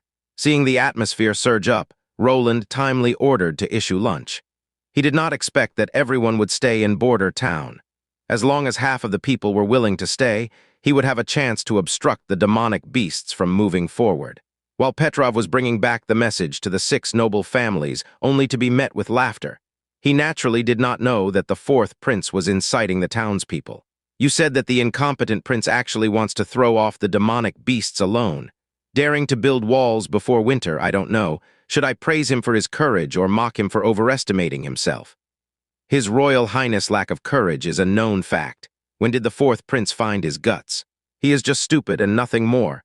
Yes, he did not even have a stonemason. He is only leaning on piling up unpolished stones and pasting wet mud between it. I'm afraid this piled-up stone wall will collapse immediately. Anyway, it's a good thing. If he flees to Longsong's stronghold, we will be at the mercy of nature. But if he dies in the Border Town, we can soon end this farce. After he had meditated about the problem, the Duke suddenly spoke. Petrov, what do you think? Petrov was startled. He did not think that the Duke of Longsong's stronghold would ask for his opinion. Well, I originally wanted to maintain a monopoly. As long as we could get the ore for 30% below the market price, it would still be a deal worthy for us. But his mind calculated some ideas. But His Highness does not intend to sell all the ore to Longsong's stronghold. He is even selling the ore for a 50% lower than the market price, which means he has plans to make a substantial increase in the ore production next year. As long as they are able to increase the production to the double of the former years, we may earn more than ever before. But he also intends to sell their own production of iron.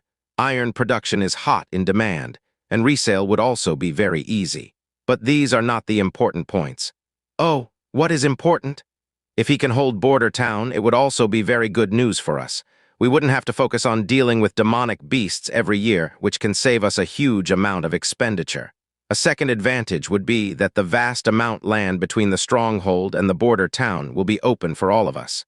Whether it be cultivating the land or using it to settle new people, both choices would be good. This could greatly ease the current status of the overcrowded stronghold population. Petrov recited his ideas one by one, and the 4th prince will not always stay in Border Town. The fight for the throne will only last for 5 years. After 5 years, we would get a more prosperous Border Town, and then we could include Border Town into the stronghold. Then the territory of the stronghold would become the 3rd largest territory of the whole kingdom. So my advice is, he glanced at the Duke and said carefully, the stronghold should send staff to help His Highness, and we should collaborate in the defense of Border Town. That's right, said the Duke. But those are the thoughts of a merchant, only interested in gains and losses. When he came to this point, he straightened his body, his eyes slowly swept to each of the participants, and his tone became awe-inspiring. However, I didn't get my status of today by weighing all the benefits with the losses. Why do I have to do business with a person who is out of my control? Some rules must be obeyed, and if they are broken, the trespasser must be punished. Whether border town is prosperous or broken is not important. What is important is that no one should ever think about taking the control away from me. Even if he is a prince, he is no exception. Come on, try to join these two iron plates together, Roland said. Anna's finger pressed on the iron seams. A flame was ejected from her finger, melting the interface at a speed visible to the eyes. Reduce the firepower and start again with the reverse side. Anna nodded her head and did it once more. The two iron plates were firmly welded together at a 90-degree angle. Roland carefully examined the interface and found that the effect was just as he had imagined, a perfect weld without any flaws. With a little polishing, the fluid traces of molten iron could rub off. There was no difference with a modern welding technique. "Very good, Miss Anna, simply excellent," Roland excitedly exclaimed. "Next, we should also weld this two iron panels together." "What is it?" "An iron bucket." "No, it is a cylinder," corrected Roland. "Cylinder?" repeated Anna, puzzled. "Yes, the cylinder can be filled with air." Roland pointed to another square piece of iron. "Do you see the small hole above it? The air can enter the cylinder through that small hole and push the piston. Well, and since the piston diameter is slightly smaller than the cylinder's diameter, it can move freely inside." Even the genius Anna, in front of so many unknown words, had question marks above her head. "These, cylinder, piston, and so on, what do they do?" "They are needed for the purpose of manufacturing a machine that can move automatically." The steam engine brought the first industrial revolution. It was the driving force behind human development, completely replacing humans and animals in the workforce. It was a schematic diagram that each mechanic engineer was familiar with. To describe it in simple words, it was a larger version of a kettle. After boiling the water, the produced steam would be induced into the cylinder. There it would push a piston that is connected to a pole. Like this, thermal energy was turned into mechanical energy. The principle was very simple, but it did not mean that it was easy to manufacture.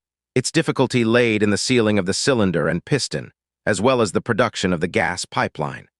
Without proper metal processing skills, and only relying on manual forging, manufacturing a usable cylinder would only be a dream. However, with the help of Anna's ability, he could make up for the lack of their manufacturing skills. After much advanced planning, Roland came up with a design using 4 iron plates of the same size, like this, so the smithy could easily grind it. Then the iron plates would be welded together at a 90-degree angle by Anna. Like this, it was possible to get a highly stiff square cylinder.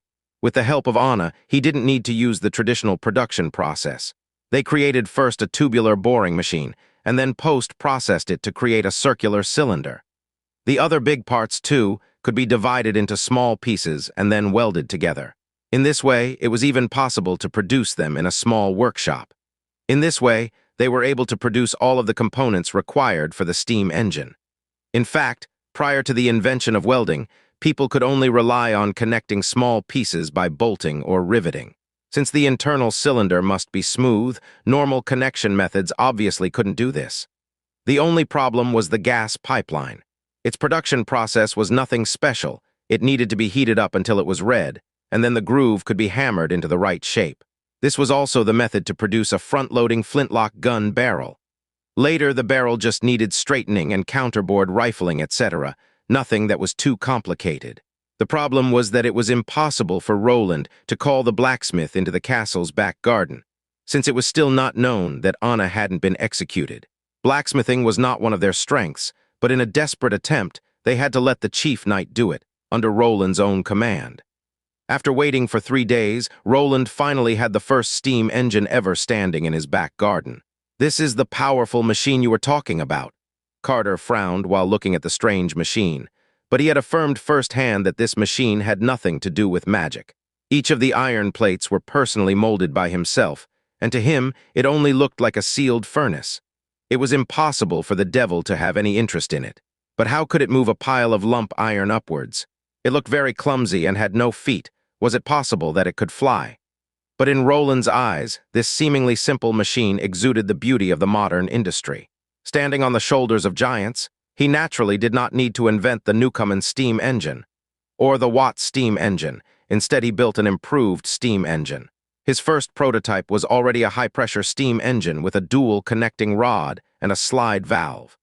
To make it better than most of the original steam engines, the key laid in some of newer, innovative ideas.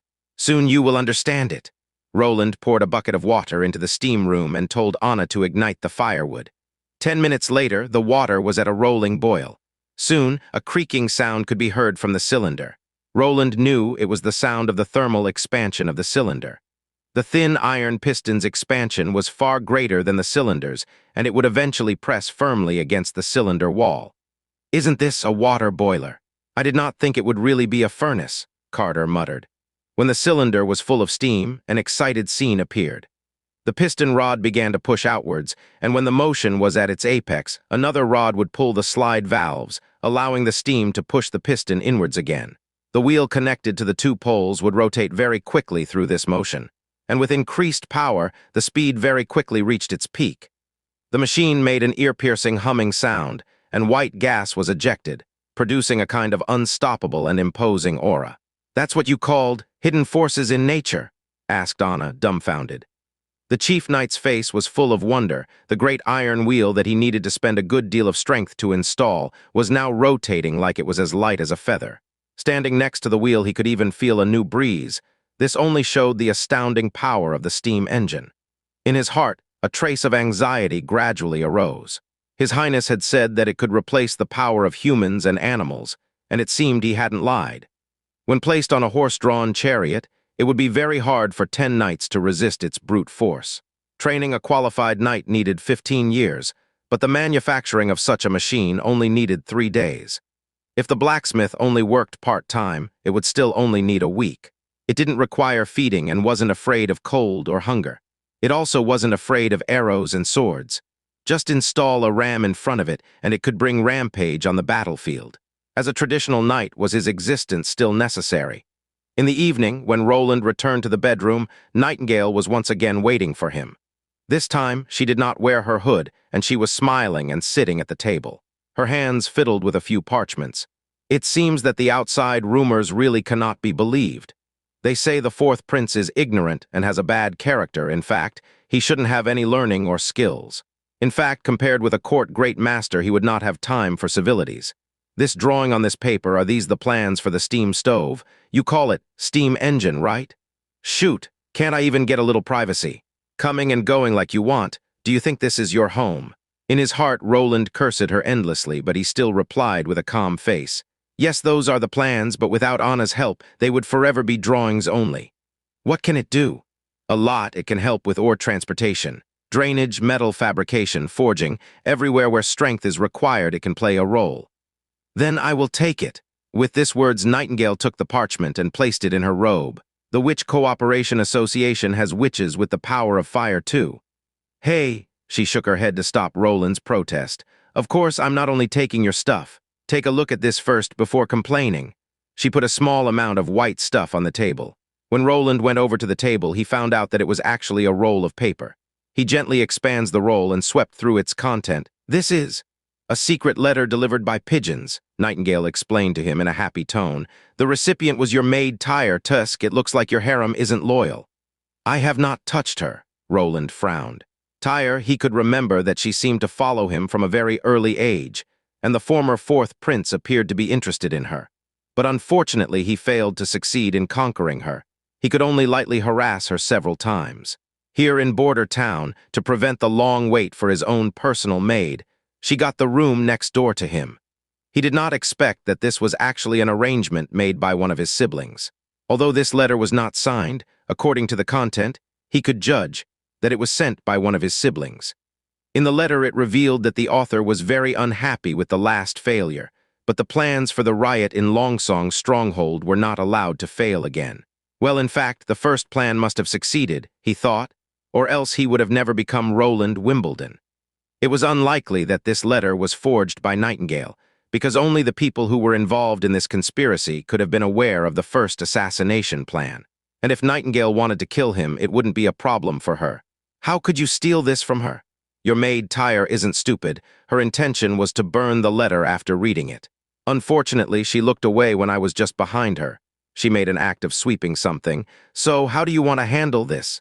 Do you need my help to deal with her? Roland naturally understood what she meant by deal, so he hesitated for a moment, then he finally nodded. I have to trouble you. He did not have the confidence to do this kind of thing himself. If you can, ask her who the person in the dark is. As you wish, Your Highness. Nightingale smiled while giving a salute. Well, this will be the reward for the drawing of the steam engine. Transcend waking up in the morning, Roland was not attended to by Tyre, but an old maid. Walking out of the bedroom, Chief Knight Carter was waiting outside for him. Your Highness, I have to tell you a piece of unfortunate news, he said. Your head maid was found dead last night. What? Roland's eyelids jumped. Although he already expected this result, his heart still felt uneasy. After all, she died because of him. She fell from the balcony of the room and there were no traces of fighting. The guard did not see outsiders come in, so she must have accidentally fallen. It was an accident. The knight reported the results of the investigation while looking at Roland a little weirdly. Roland knew what he was thinking, of course. In the kingdom of Greycastle, everyone knew that Prince Roland wanted to possess Tyre. In that era, the prince and the maids having relationships was very normal. There was hardly any entertainment, much less nightlife, so there was literally nothing else to do except fornication. Besides, the prince and the noble would also exchange women among themselves, and even organized orgies. So to say that the circle of noble was chaotic was more than a harmless joke. Prince Roland was already considered tame in this aspect, and after Cheng Yan woke up as Roland, he did not touch a single woman. Other than Tyre, the rest of the maids were considered quite shabby. Plus, after the time travel, he had to face the months of demons, so his brain was full of the farming project. He did not have the time to enjoy the decadence of noble life yet. It's a pity, said Roland with a feigned look of remorse. About Tyre's funeral, ask the old maid who served me this morning to handle it, and she'll now be the new head maid. Carter nodded, bowed, and left. As soon as Roland entered the office, he saw Nightingale sitting on the mahogany table. Did you manage to find out anything? Nothing. She committed suicide when she saw me, Nightingale said with some frustration. It was too fast, she didn't hesitate at all. You didn't try to stop her. Roland went round the other side of the desk and sat back on the chair. I had tied her up, said Nightingale, leaning over, but I didn't know she had poison in her teeth, so I had to set it up like an accidental fall. I thought you were very experienced and you expect to be rewarded for this. Hey, don't put it like that. Although I didn't get any information from her, that does not mean I have nothing to report. Nightingale chuckled and put a folded paper in front of Roland. Found in her room. Roland spread out the paper. It was a letter from someone who called Tyre elder sister, and the content was just ordinary chit-chat. But he noticed that the writer mentioned the sea several times, such as how beautiful the seaside scenery was, and how she liked to stay on the beach to watch the sunset and the like. Finally, the writer asked Tyre when she would come back, as she deeply missed her. Recalling the domains of his siblings, Roland asked uncertainly, Garcia of the port of Clearwater? That's probably the case, as the sea can't be seen in the domains of your two brothers. I guess Princess Garcia Wimbledon must have taken Tyre's sister as a hostage, and used Tyre as a hidden pawn. From Tyre's decisive style of suicide, it's unlikely to be a coincidence. That means before she was arranged to be by your side, she had received at least 2 to 3 years of professional training. Roland sighed softly and reiterated that the royal decree on the selection of crown prince would not end so easily. Even if he did not fight for the throne, it did not mean he could stay out of it. To get the throne, his brothers and sisters had no scruples, therefore it was likely something similar would happen again later. Ah, somebody is here. I'd better make my move, Your Highness. Nightingale blew a flirtatious kiss through the air towards Roland and disappeared with the blink of an eye. Even if this was not the first time he saw this, it was still shocking to see this in bright daylight. He hesitated and stretched out his fingers towards the empty space now beside the table, but was stopped halfway by a soft hand. Your Highness, you make Anna sad in this way. Well, it seems her ability was invisibility and not disappearance, Roland thought. That would have been too scary. There was a knock at the door. Your Highness, I'm Barav. Roland took back his fingers and became expressionless. Come in.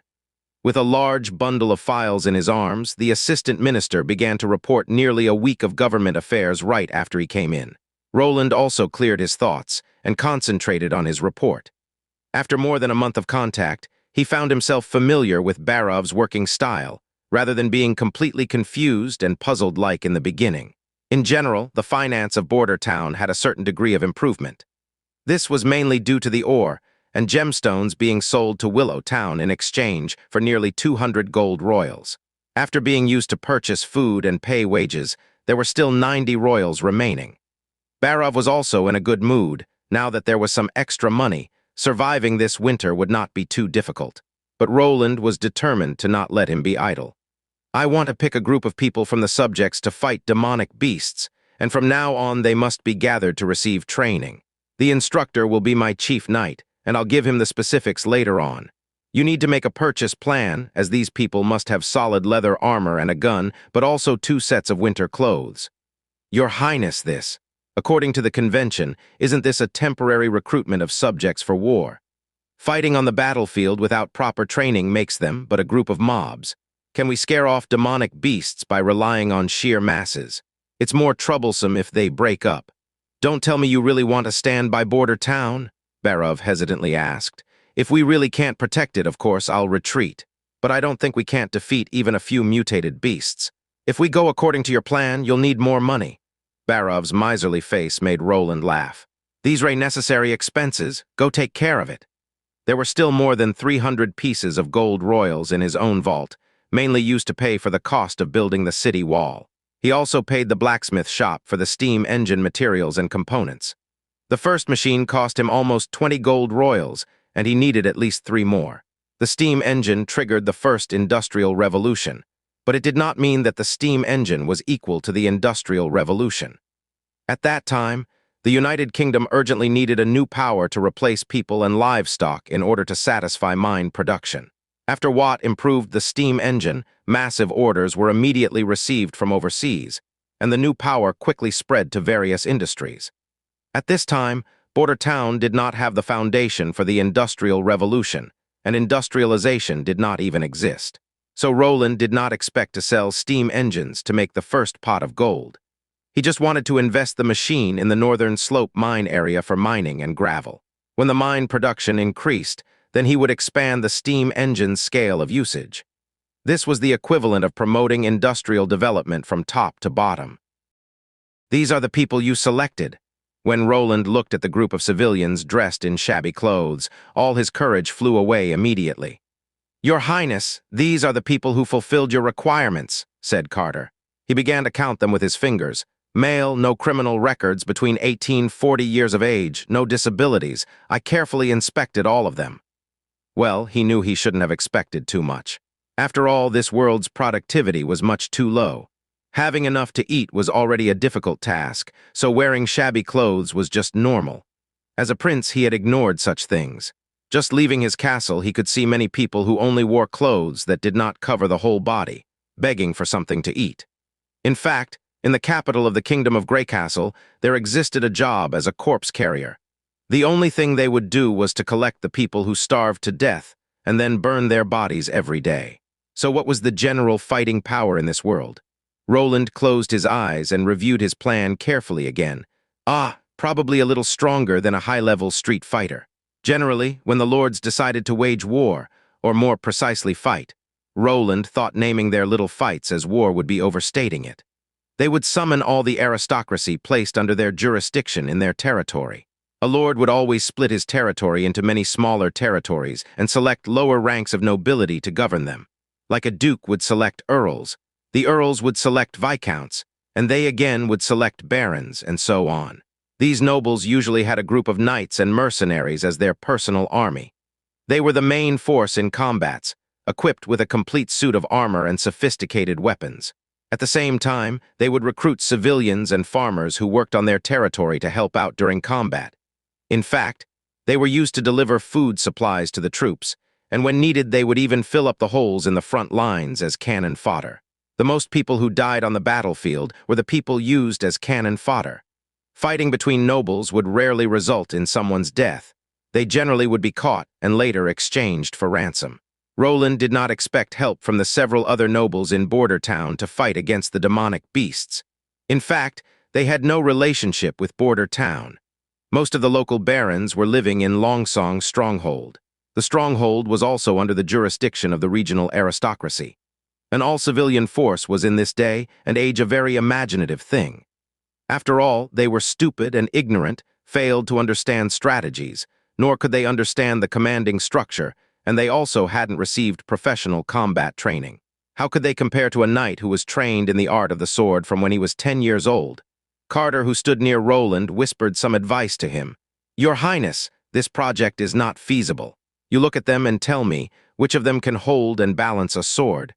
I'm afraid that when they encounter the demonic beasts, many of them will desert us, and at that time it will affect the stability of our defense. I suggest that we hire professional mercenaries from Willow Town or elsewhere to guard the walls and let these people do their normal chores." "No, I'll use them." Roland refused Carter's suggestion. He didn't have a good opinion of the mercenaries who worked for money and did not love the land. And besides, he didn't form his army to only deal with the demonic beasts. Throughout history, it was seen that only a force whose member came from their own civilities would be strong and full of vitality. Whether it was the feudal forces, the forces from the not very distant past, or modern army troops, there were countless examples which verified this rule. "Well, you have the final say," said Carter while shrugging with his shoulders.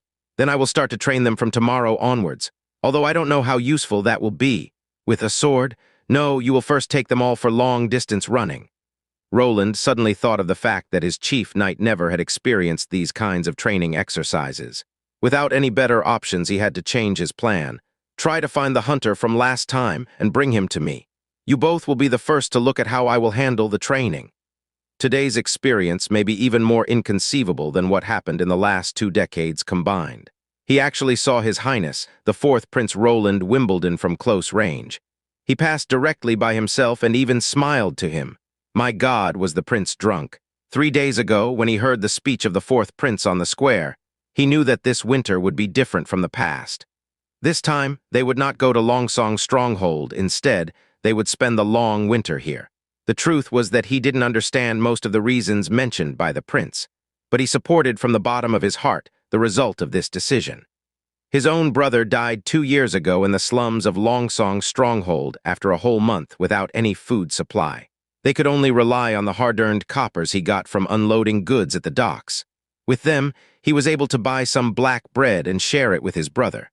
But the winter was too cold. The wind would blow through the many holes in their slum shack.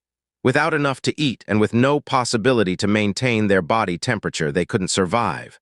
When his brother got sick, he fell into a coma and never woke up again. Here in Border Town, he at least had a house built out of soil brick. There was no fear of the falling temperature or the many days with snow fall. He also saw many ships filled with wheat docking at the pier, and then the wheat was moved in batches into the castle. Therefore, when he heard that the 4th Prince was recruiting a militia force, he directly registered himself. Of course, he had to give up his job as a gravel producer. But the temptation was too big. After all, they would get a monthly salary of 10 silver royals. This was comparable to a skilled mud artisan. He was no longer a young boy. He was only waiting until the spring of next year to marry his future wife Cheryl, a tavern maid. Now he had no problem to save some money. As for the requirements and the future tasks of the militia shown on the notice, he did not pay any attention to them. Anyway, it was to carry the burden of protecting the civilians on behalf of the Lord. They had to patrol along the city wall and keep the beasts from climbing up the wall, and withstand the crazy attacks of the demonic beasts. He had to go through a very strict screening process. Alone, the sight of some knights was enough to make people feel afraid. Fortunately, he had a sturdy physique and got through the review, but many scrawny guys were carried away by the knights. In the end, only 100 men were recruited. But he had never expected that the person who would train them would be His Royal Highness the Prince himself. For their training, they were brought to a grass field west of Border Town. In the background, the city wall was being built, and in front of them was an unceasingly and continuously extending forest. The prince ordered everyone to line up, and then he went to the site to rest. Just a few days ago, they had heavy rain, so the ground was still damp and muddy. The water infiltrated his shoes along the seam at the soles, which made his whole body feel uncomfortable. The stance they were ordered to take was not a normal one. Their hands needed to be aligned vertically, attached to the sides of their thighs, while their backs were required to be perfectly straight. Only a quarter of an hour later, they already felt terribly fatigued. This was even harder than breaking stone with a hammer, but he gritted his teeth and tried to hold on. After all, His Royal Highness had said before that those who moved would get no egg for lunch. God, it had been so long since he had eaten an egg. Apparently, all the people around him felt the same way. Although they staggered, most of them still endured. When the prince declared it was time to rest, he found out that his back was already drenched in sweat, and the whole standing time wasn't even long. At most, it was 2/4 of an hour. Those who couldn't persevere till the final moment were annoyed. It seemed as if they could see the eggs rolling away from them. He just didn't understand. Why did they have to practice this strange stance? Only standing was enough to get several bags of food. If it wasn't for His Royal Highness training them, he would have already stood up and begun to argue noisily. Unexpectedly, after a short break, the second command His Highness gave was even more eccentric. He asked all the people to continue standing in a line. This time, as long as all of them persevered till the end, they would all get another egg added for lunch. As long as there was a person who gave up, everyone would lose the opportunity to get an additional egg. He heard many people beside him swallowing their saliva. Hell, was this a popular game in the ranks of the nobility, leading them all around with a carrot on a stick? Damn it, he was not a stupid donkey. But in the case that everyone was able to do it, wouldn't there be 2 eggs to eat? This was simply the devil's temptation. Wiping his overflowing saliva away, he decided to fight for the 2 eggs. TN. 1 egg to rule them all, 1 egg to train them, 1 egg to bring them all, and in the world of tomorrow bind them.